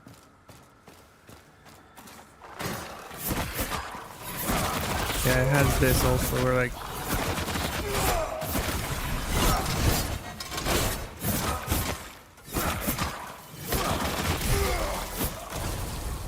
Like.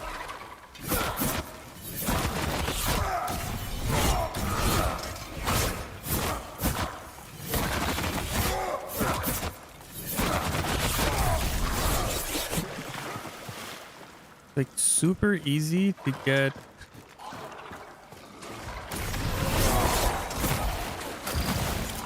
Full focus with it.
This is your combo if you can just like you just keep going forever. You'll always be at full focus and you can just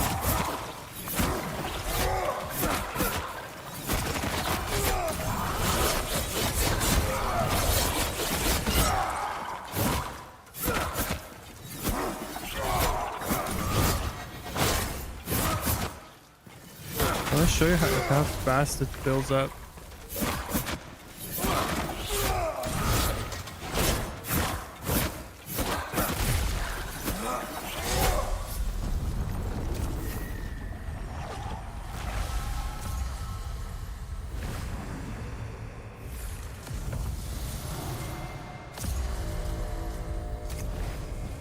Where is All will be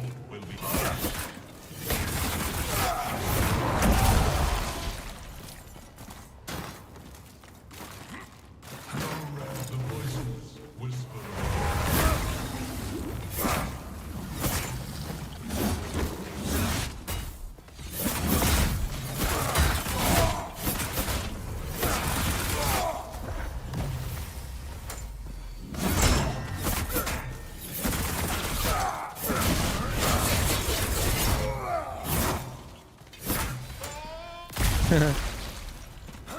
it's it doesn't have crazy amount of damage, but you also have a lot of survivability. You are but an enemy. No rest.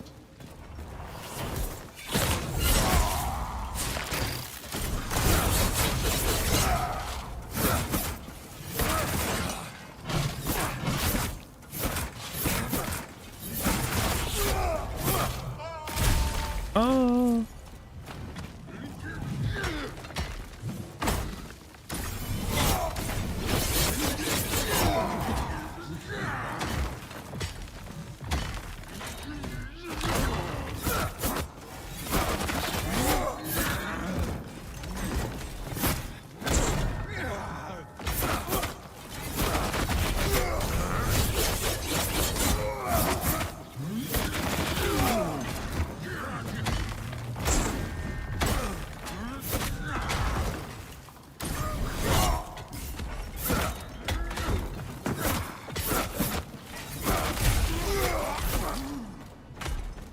What you're banking on with this is the amount of survivability you have on top of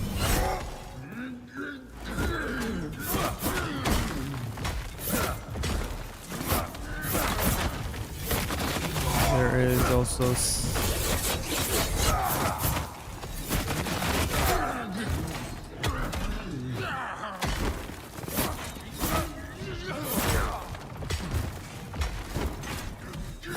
builds like these are really good to just learn enemy movement and behavior with.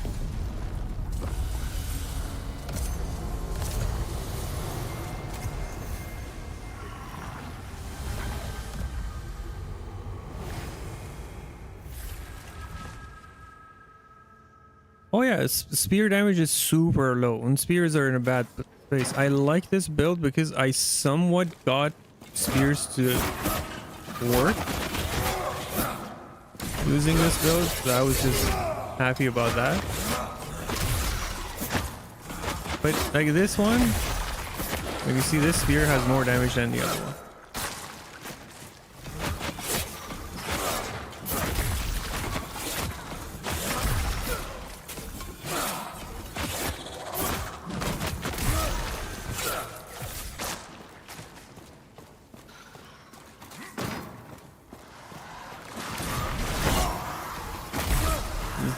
This one is definitely better at clearing. The other one is better than this one at gaining focus. Uh-huh.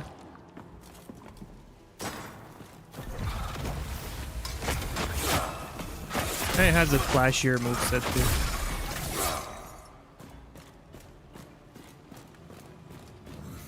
Is that spear something wrong with this spear? I think I don't have. There's something going on here.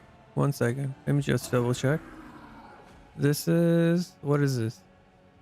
Agility? Yeah, that's what was going on. Sorry, my bad. This... I don't have the right... affixes. Attributes. That's why it was taking me so long to kill those guys.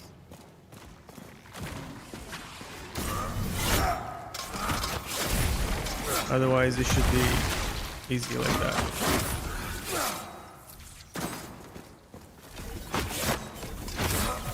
Yeah, this I was starting to like as I was playing, I'm like, did they do something? This build was not like this. Now I realize what was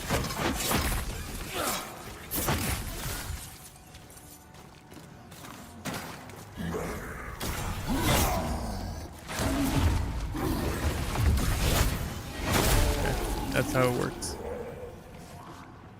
Now I gotta figure out a way to get up there.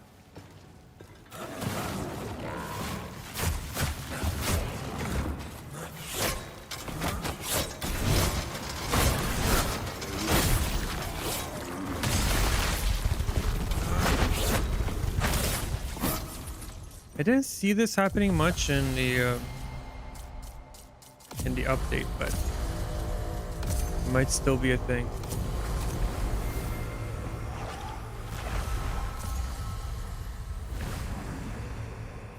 There's definitely a lot of room for mechanical enchantments to be a thing. Yeah.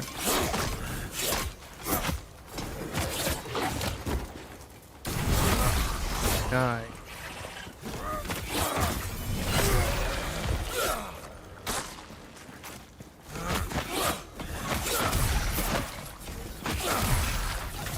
Yeah, spears are underperforming, but they're not as bad. What was happening there is, like I said, I thought the weapons shared the same attributes, but they don't. Like I said, it's been a long time.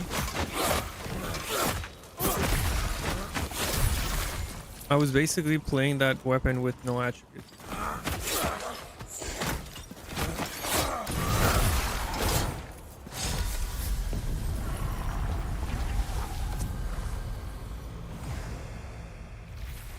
The first one misses depending on the distance, I think.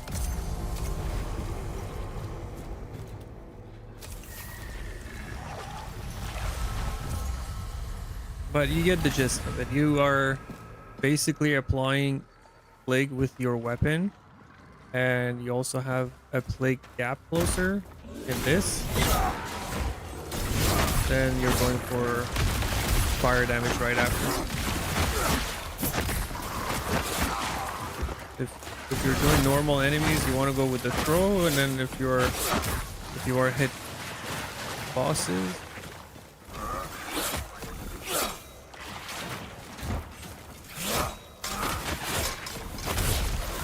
you want to go with the other high damage.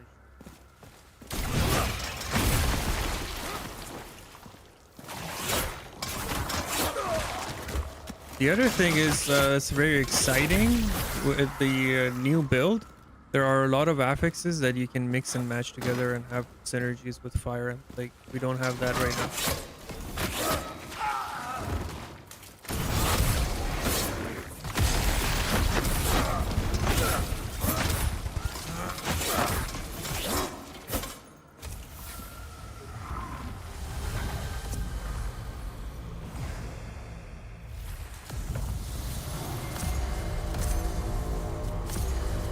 Also, you gotta realize that plague counts as an elemental damage.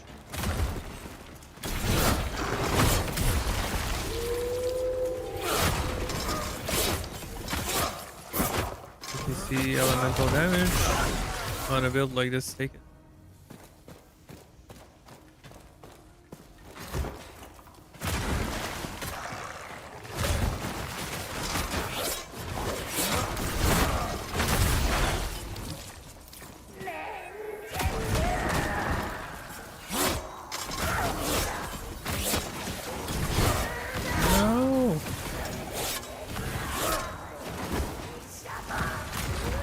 If she can actually kill me, especially with this build, I don't have as much fire resistance.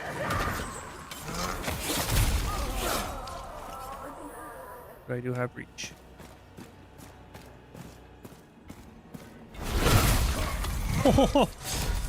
That was satisfying.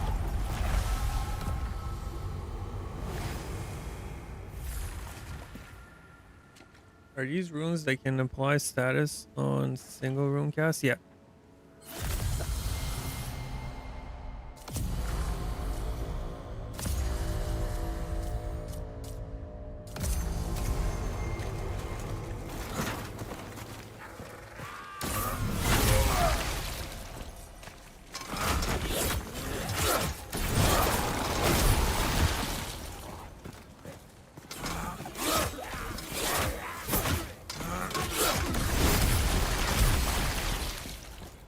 So yeah, it is the build is not broken. It works.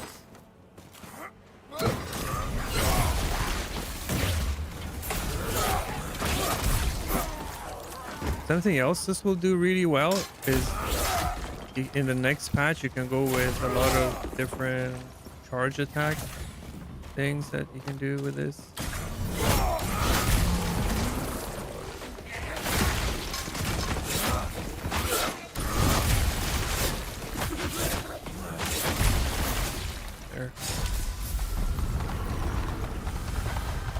I do have a charge attack Scythe build. Yeah, we can show you that after. I'm not sure if it's the best one. I kind of did it as a meme. At the time, somebody was looking for a Reaper cosplay thing, so that's why I made that build. Kind of a meme build, but it works. I can show you.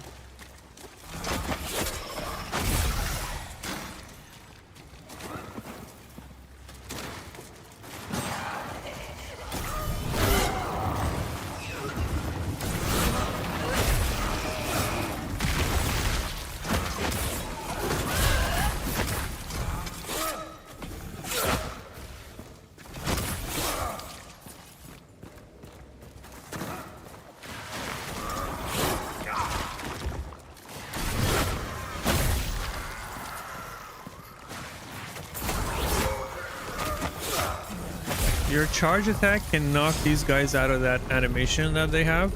No other attack can do it.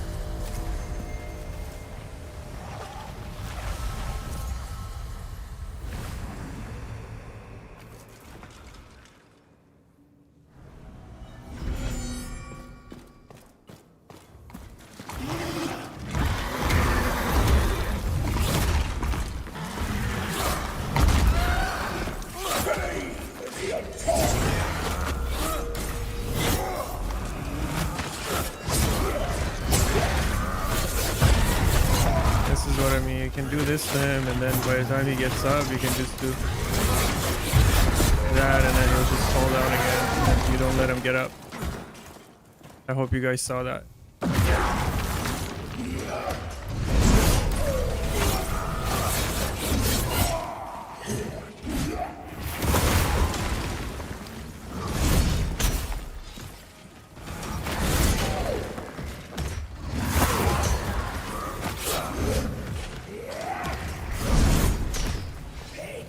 Eternity is a Get him. prison!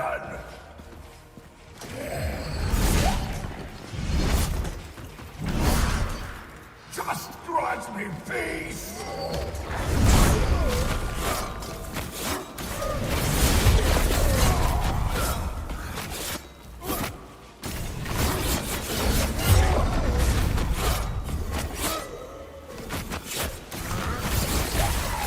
That's what I mean.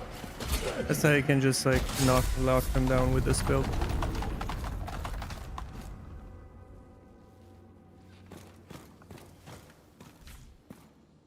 Let me know if you saw how that works. I'm not sure if I was able to actually explain it properly, but as you can see, if you get them down where you can land your entire combo on that rune, what is it called? Fire Flurry, they basically don't have a chance to even fight you back.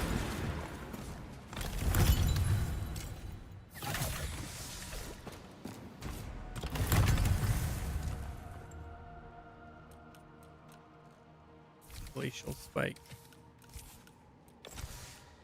Money! Okay, next build. This build works easily without any echoes, so it's called the Kryptonite Spear if you want to. It's one of the more recent ones also that I did. Okay, you wanted to see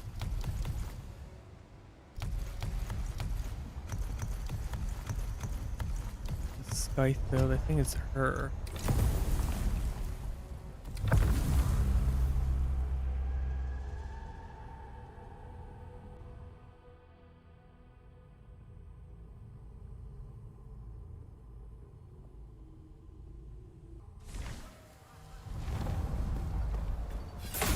Is this the one you're talking about?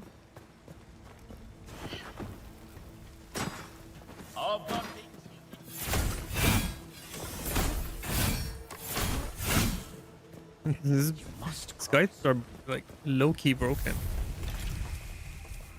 We've known they've been broken for a very long time. They're just not very popular.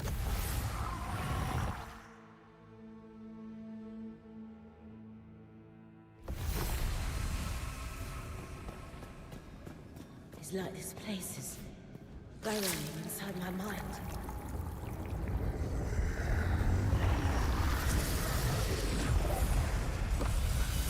This is basically what you were talking about.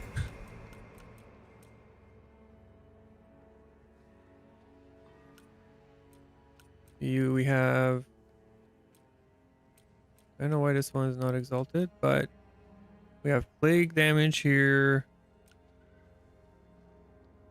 Infected enemy stagger resist, and then you have execution, infection buildup, focus gain, all the good stuff.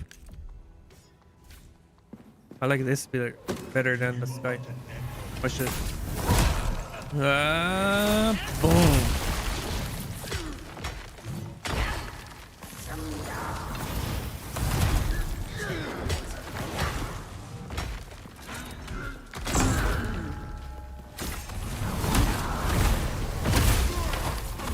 Just murder everyone.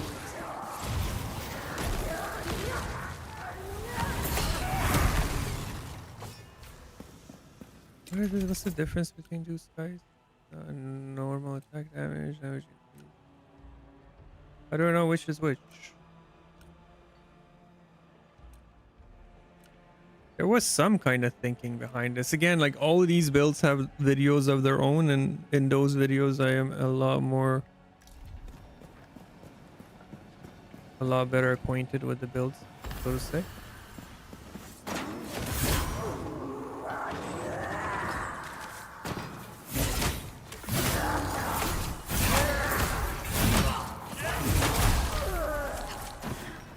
There is an affix on gloves where you can get increased attack damage on all of your charged attacks. So that would work in here just fine. I have damage decrease here, mostly because it's a cloth build and it had to be semi-viable. And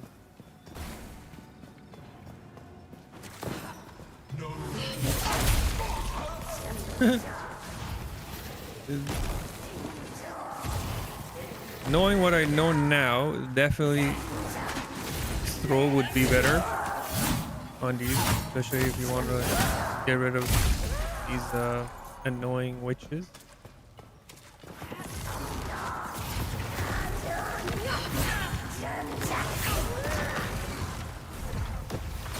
There, very fair.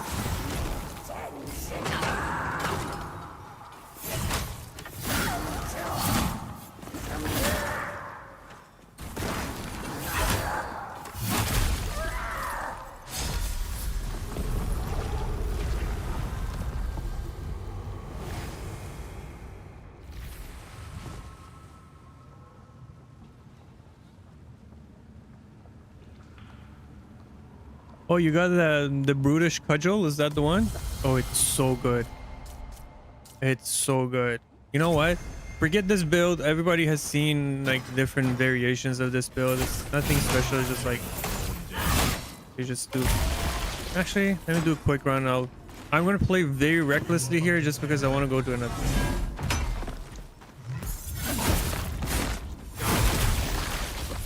And see what we can take.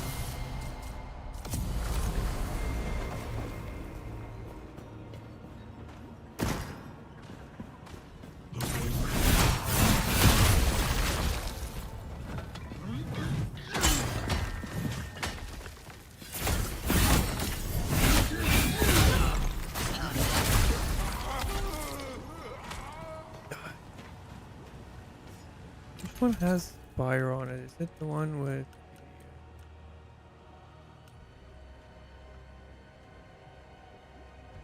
yeah, I want to go with this one.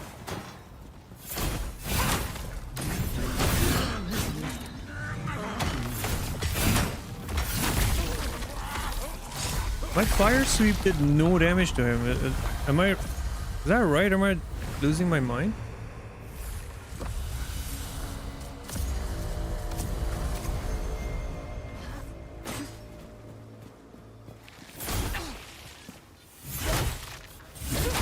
Yeah, here's the problem with cloth. You don't want to use cloth with this setup.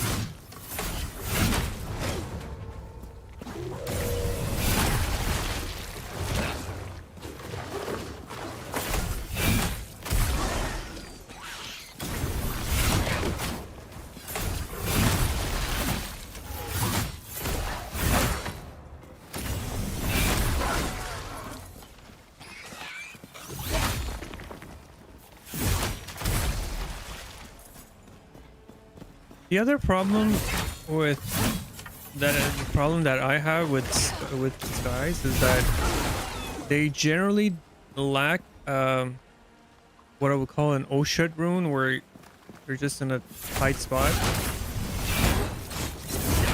but you do have enough focus on you that you should be able to get out of it. Like with gauntlets, that Oshut rune is the Skyfall smash. That's the one. You're like surrounded, you got enough focus, you just want to like knock everybody away and get out of that situation. But skies, like, they don't, because most of the runes also have a very long wind-up animation.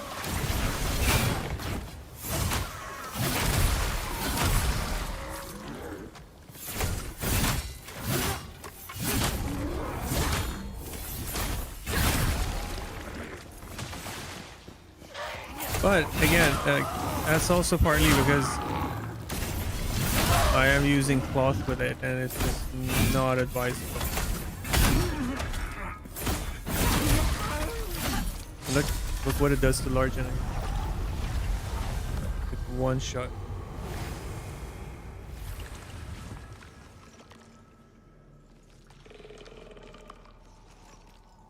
You were talking about eruption, right? But that's 150 cost rune compared to a 100 cost rune. So yeah, it's about like also like when you're in a situation like that, you probably don't have 150. But yeah, it does have that, and I have it on this weapon. If you look on my triangle, I have it.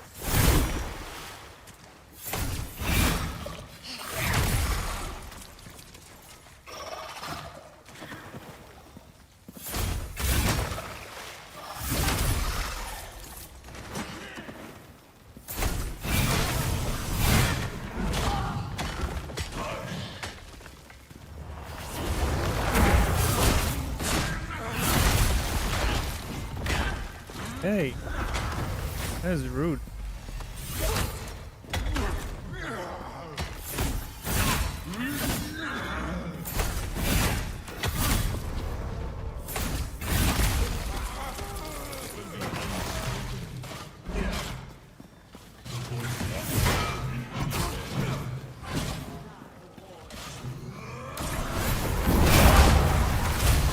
There you go, happy.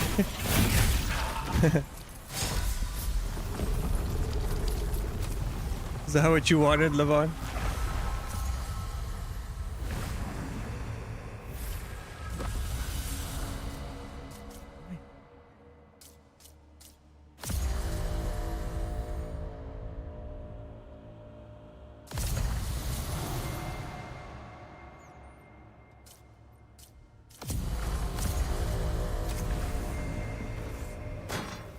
One second, guys. I got my dog here.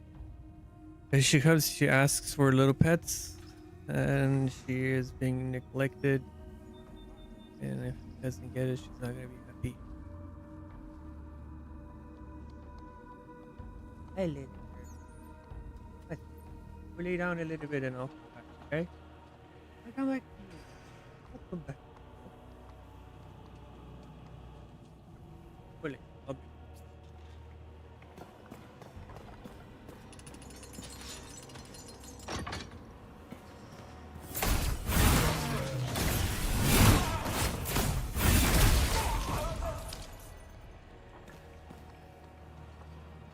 Yeah, you can always send me any questions, anything you want to ask on Discord, and I'll make sure to answer them.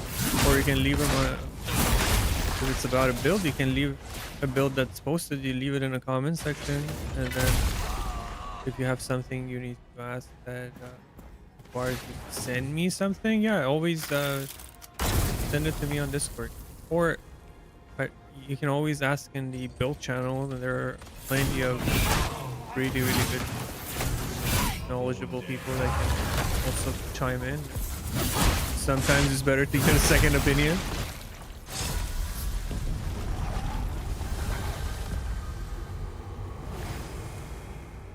Yeah, always, you can always message me on this. Not a problem.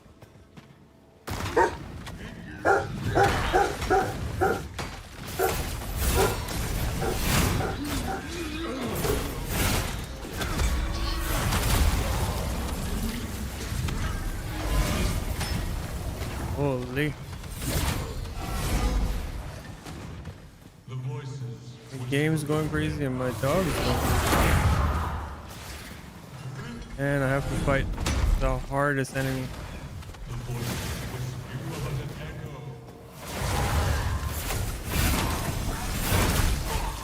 Okay.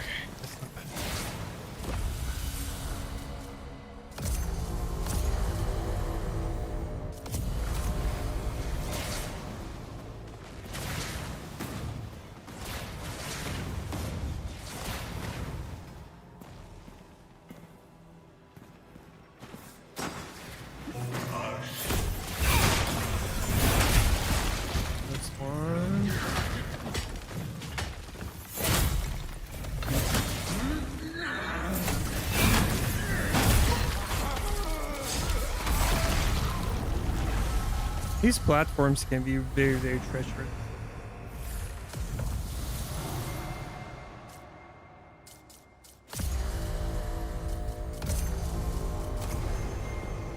Let's see if we can get it back. Sky backstab is just A tier.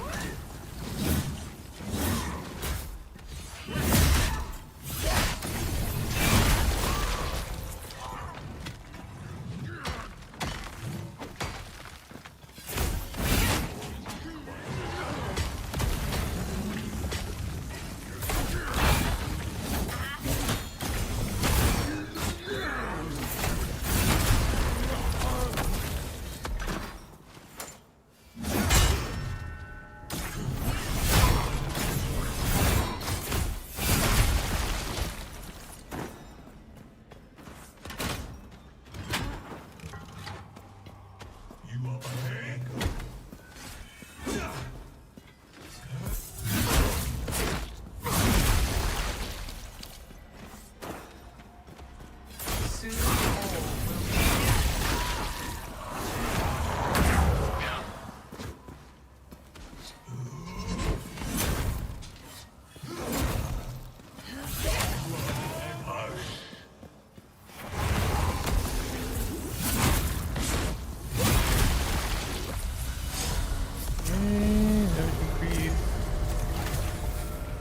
Yeah. Let's see if we can beat this dude. I have utility rooms? I do.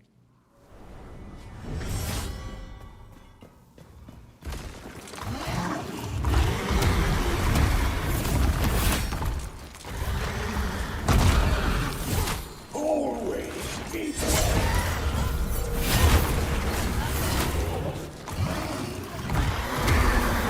That was not very dramatic.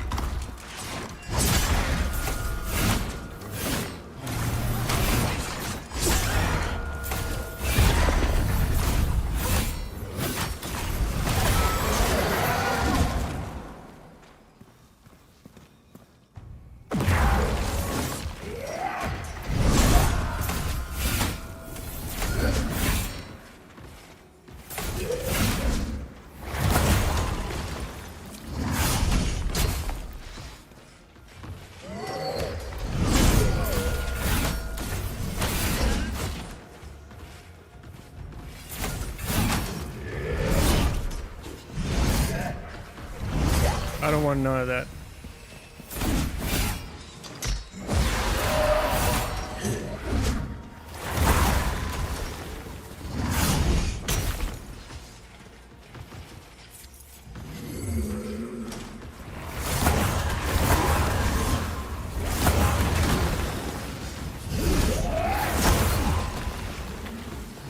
What's he gonna do?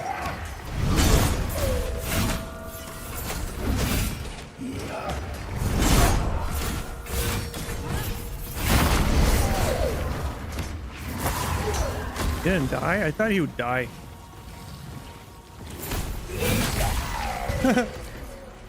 He died to that.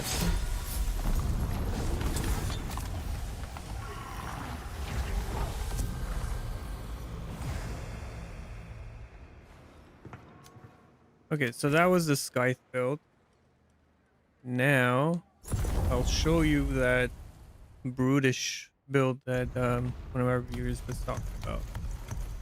Such an underrated build. It's fine. Also one of my favorites.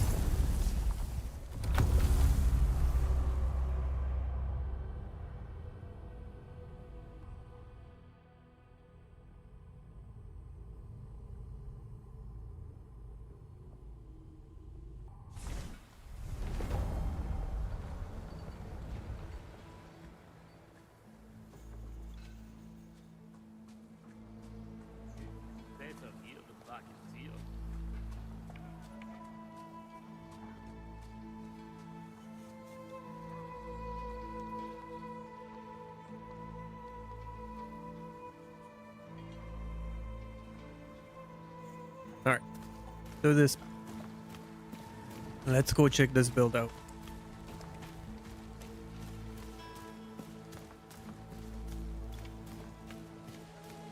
The mainland church does not speak for God.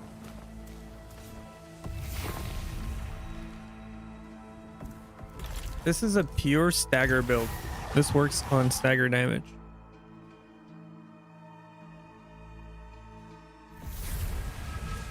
So I'm running a full heavy set here, but if you look at my character movement, it's extremely fast.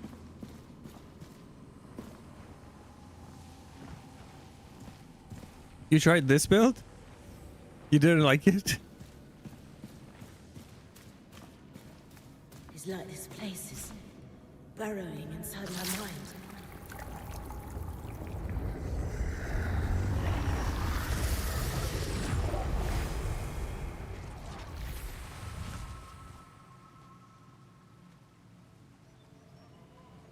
By the way, if you are on YouTube watching this and you follow my channel and you like my content, if you could please also follow me on Twitch. I would really appreciate it because it will help me get to the affiliate requirements. How could you not like this build, brother? This is just like smash, just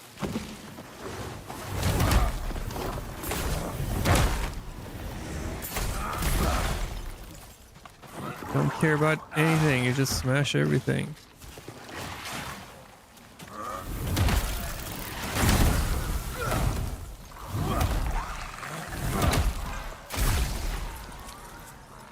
And the best part of it is when you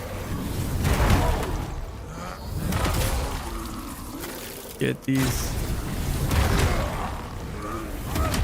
like constant staggers.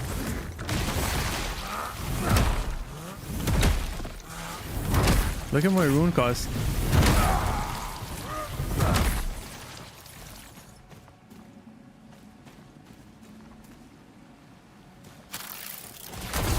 Hey, who's calling my build Unga Bunga?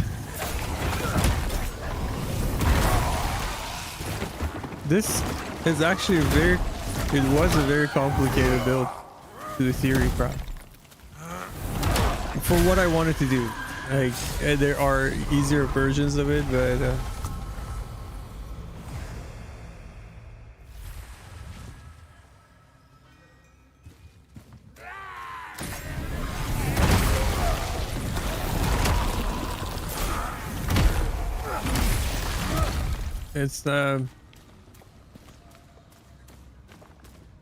it's how much.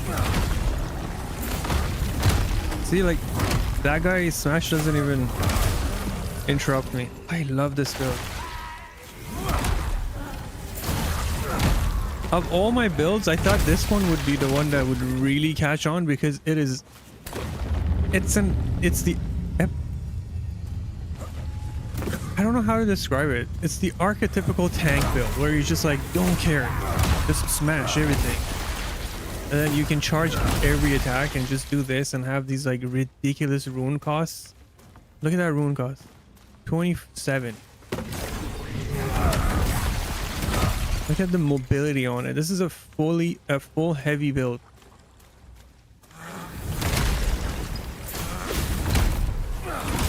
And then you can do this and you can just like, no way. You cannot say you guys don't like this build. That's crazy.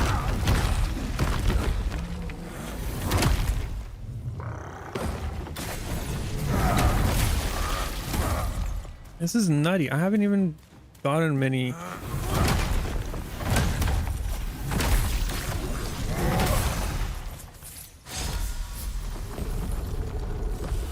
No, this remains one of my favorite runes. Builds. Infect all enemies. No, I can't do that. Stamina, I can't take that. Dagger.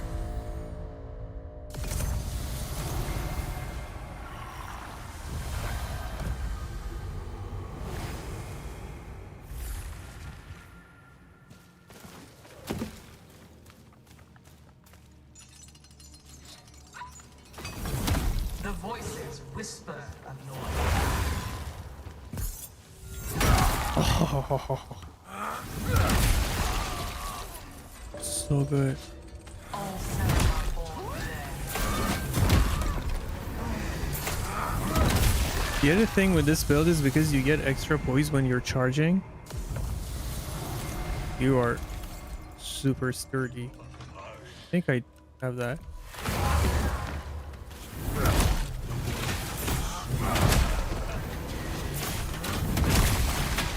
I think I can show you here. This is a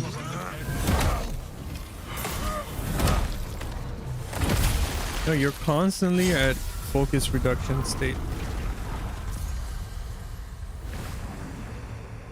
Raw potatoes are a thing. They're like an inside joke with this channel.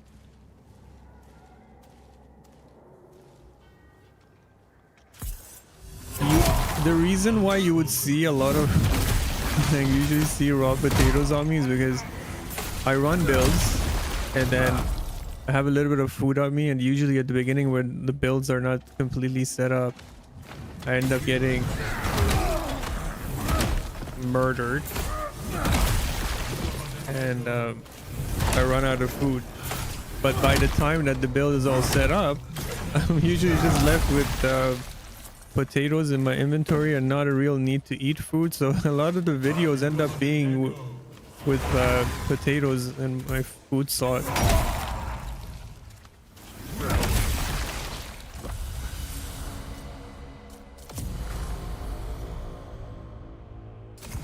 What a stingy run. It doesn't want to give me a single damage boost.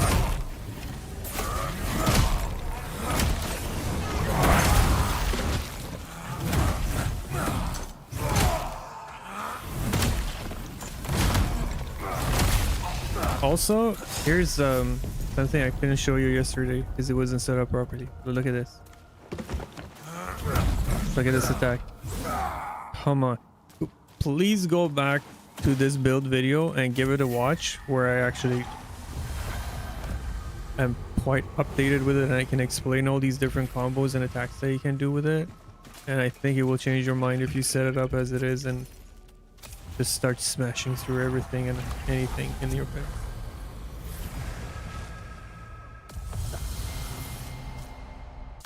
I think so, yeah, I think they nerfed it.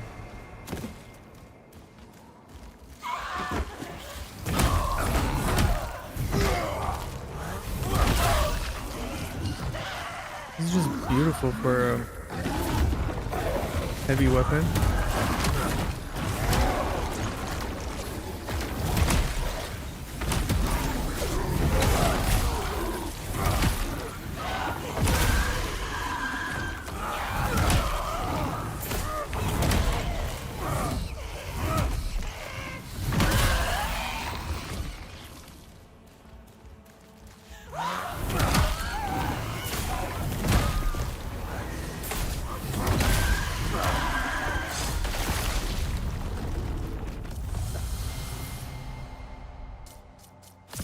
Yeah, if it's not on the sheet, it's gone. That sheet was recently. Are you looking at the most recent one that Snaps posted, or is it the one that I posted yesterday?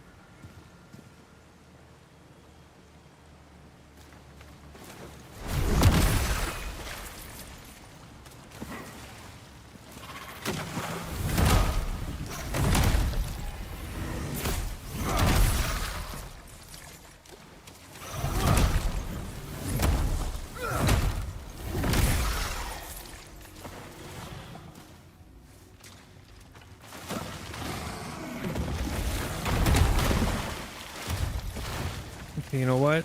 I'm gonna kill him on this side and I'm gonna go take my revenge on these bastards. Okay. Now that I have a build that can actually bully them.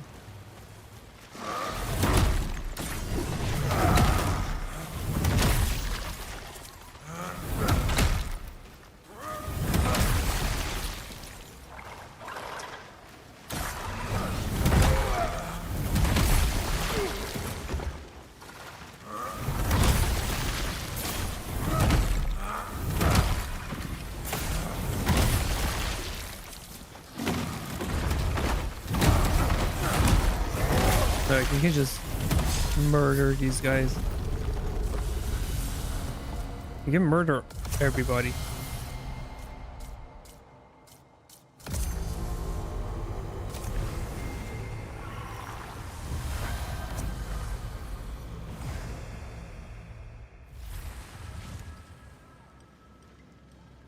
Tremor wave is on. Rushing slam, tremor wave, tremor slam is on my end. Yeah.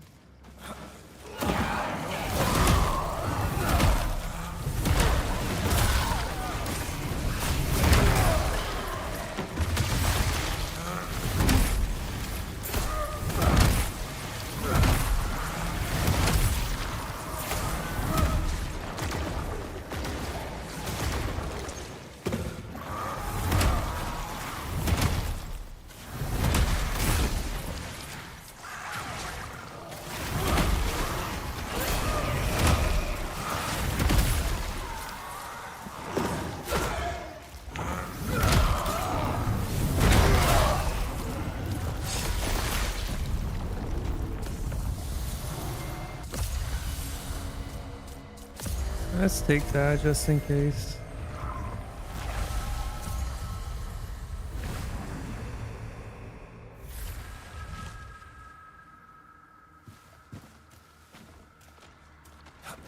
Silence call.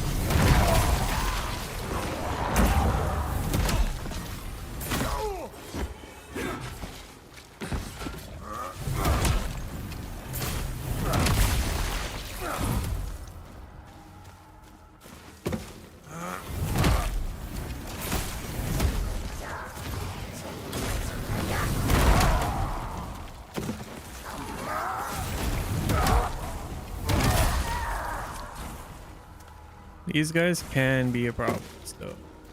This is the only shortcoming of this build.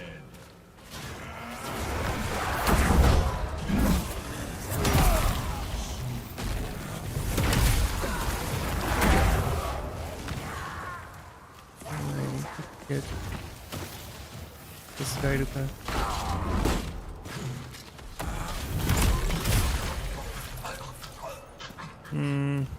Don't know how I can deal with that guy. That witch will kill me, believe it or not, because I have to jump. And it will do that, and then it will teleport. Unless I can grab her. And do that, and then this side, and...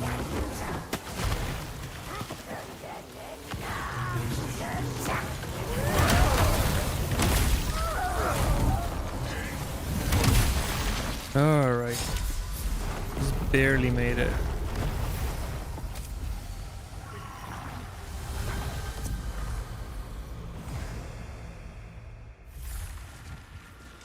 Question related to the game. Do you play with HDR enabled? I think I do. Are you having problems?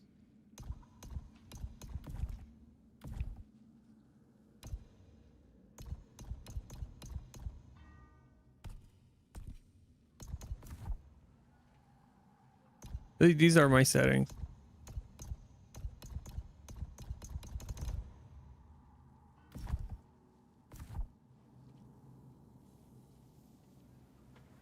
Fatigue Club is amazing. You just need the right build for it. You need to have a ton of poise.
Do you guys see that?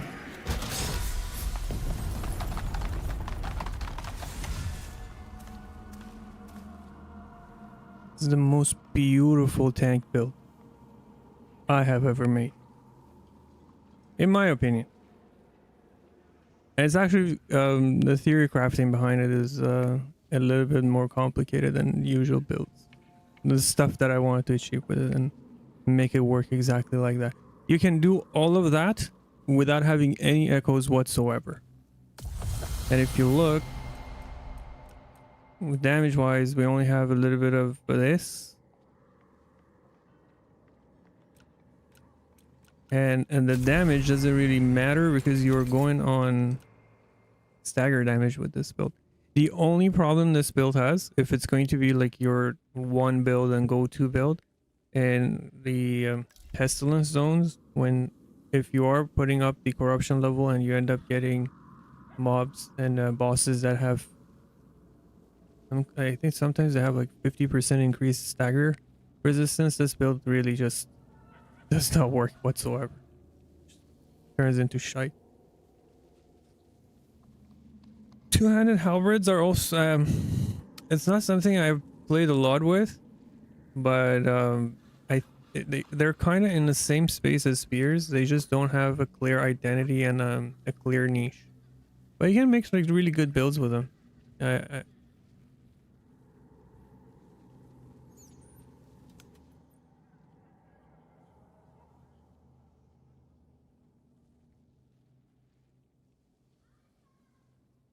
Yeah, like I'm not against backstabbing elites, Dragunov. I think it should be possible. I just don't think it should be implemented in the way that it is built right now. I think elites should be backstabbable only if they are staggered or if they are in an exhausted state, which means you're going to have to put a little bit of work into it in order to get a backstab, as opposed to just running behind them and getting a backstab. Okay. Have any cool builds with those? No, I don't have one with halberds. I never got around doing it. They never really quite, like I said, they never have had this kind of a niche where like halberds do this thing really, really well, and I want to make a build that actually amplifies that. Just couldn't find it. Spears are in the same spot. The only reason why I did a spear build was because I wanted to do spear and shield. You know, like it's a classic. You need to have spear and a shield, and that was the only way that I could figure out how to make it work. Okay.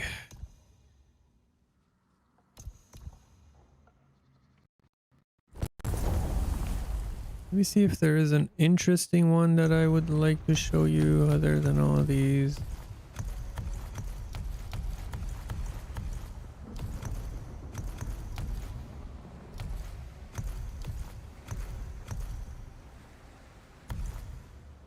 They're all good builds.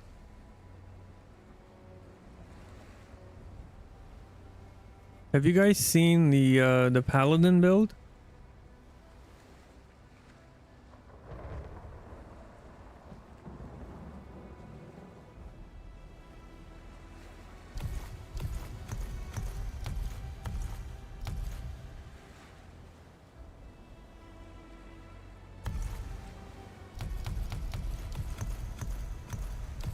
Alright, I'll show you another one of those. Let's kill everything without worrying anything.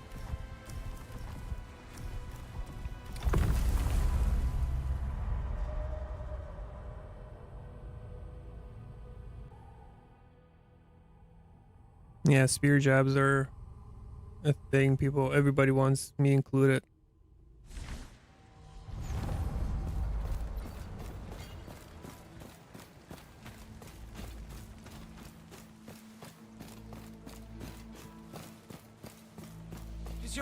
Okay, so the only problem with this build is the fact that it is extremely hard to find a tarnished one, and I think it actually has a very low drop rate. I'm not sure if it's like that in the data, in the game data, but I've only seen a handful of them, and I've seen chests full of almost everything else in the game. These and the Dawn Never Comes, both of them are just super rare.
By the way, I'm just auto attacking. I'm not dodging. I'm not parrying. I'm just auto attacking because nothing can kill me.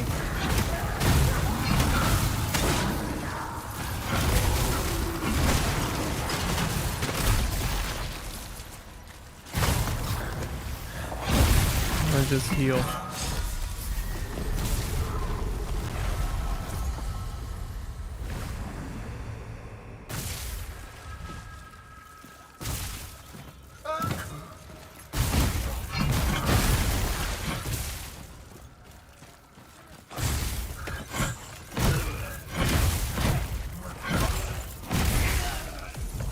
What I'm going to do, I'm going to take defensive stuff just so I can actually go brain damage style.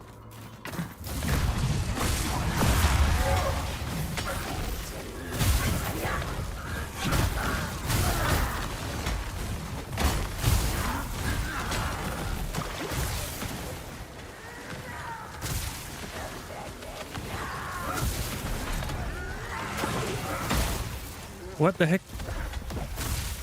What damaged me?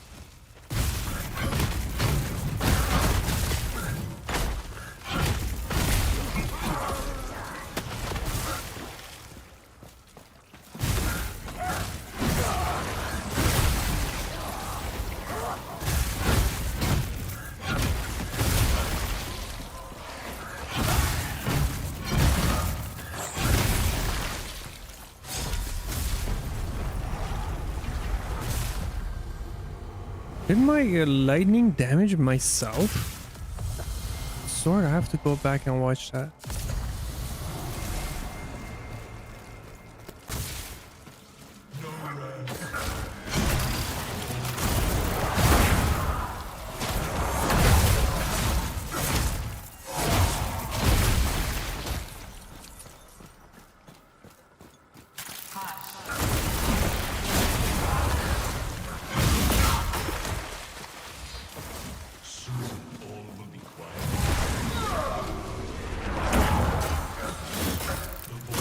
Just have to make sure to have this running at all times.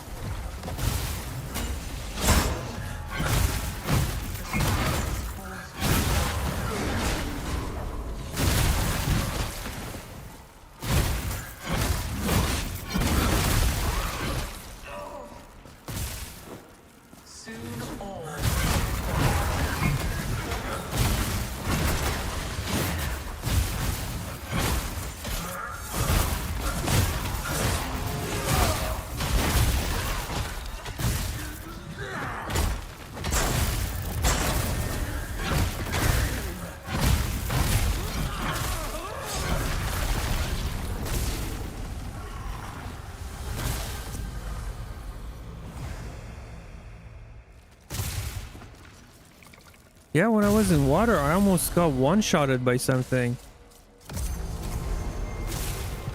I've been asking on the forums for devs to put an interaction between water and lightning so they intensify it, but that's not what I asked for.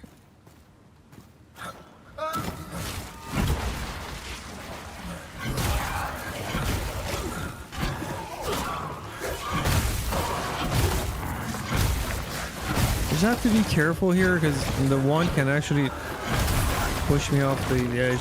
The moveset that it has, kind of risky. No, no, no, no, no, no, no, no, no, no. I almost did it. I almost did it.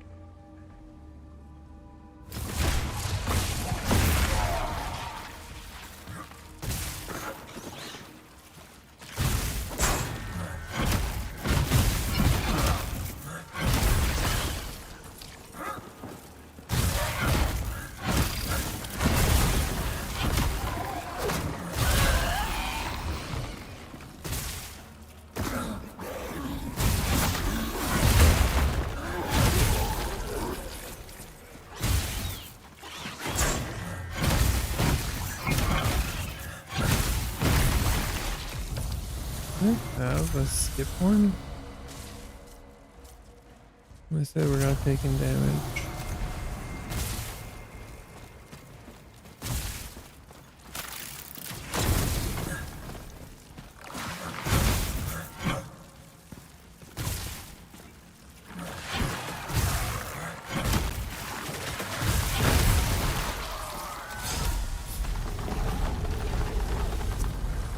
Thank you, Levon. Thanks for sticking by. This is probably the last run for tonight. I'm just gonna get to the Echo Knight and call it the day.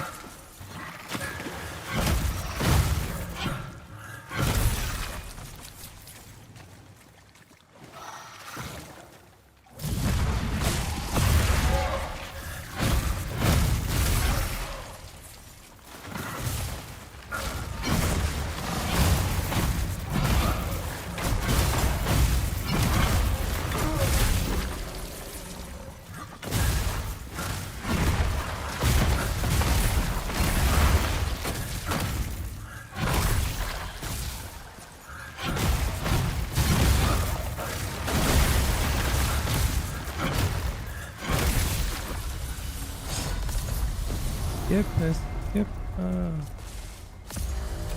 Okay, I guess we can't skip.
The only reason I'm not going crazy and just attacking everybody mindlessly is because I can fall off edges, basically. That's the only inhibitory factor with this build.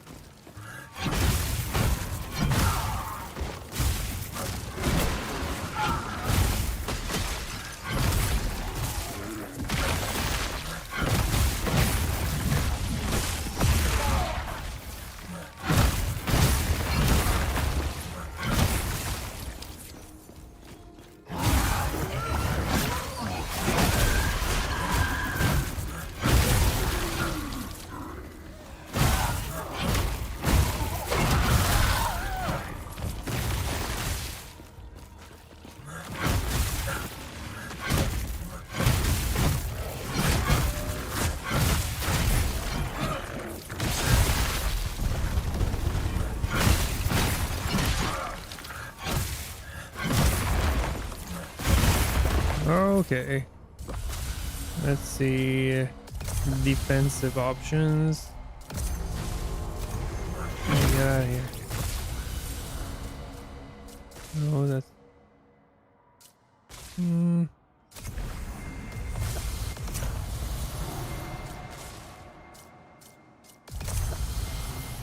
okay.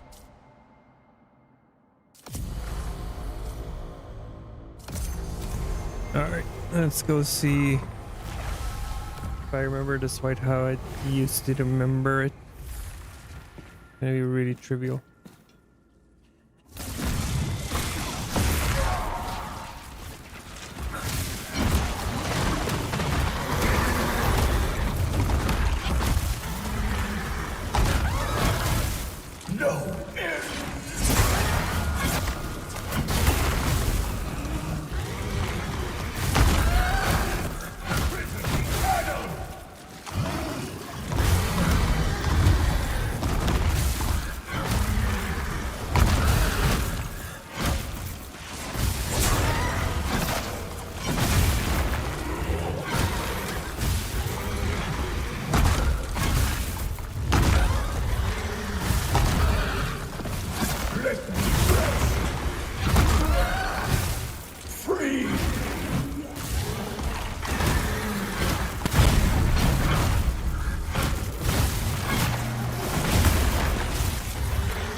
super tanky, super mobile.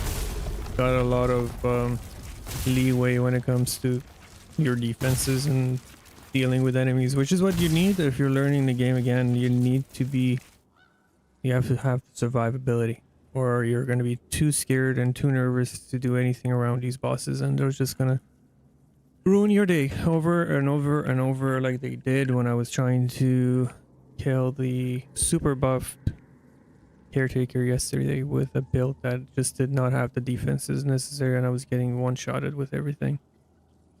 Well, this was our stream for today. I hope you enjoyed the content and the builds that I showed you, and we can continue with these build showcases and build talks until the release comes out, and then on release day we will actually have like a full day of streaming. I have a day off on that day, incidentally so, and I will be streaming the my first-hand experience with the actual update, and I'll also talk about the changes, because at that point we should have a sheet, what do you call it, the updated sheet of all the changes, because we don't, and a lot has changed since the beta. Thank you for watching. Thank you for joining. If you are on Twitch, on YouTube, I really appreciate your support. Hopefully you enjoyed your time, and enjoy the rest of your day, evening, depending on where in the world you are. Good night, good day, be kind, and I will see you all in the next stream. Thank you. Bye bye.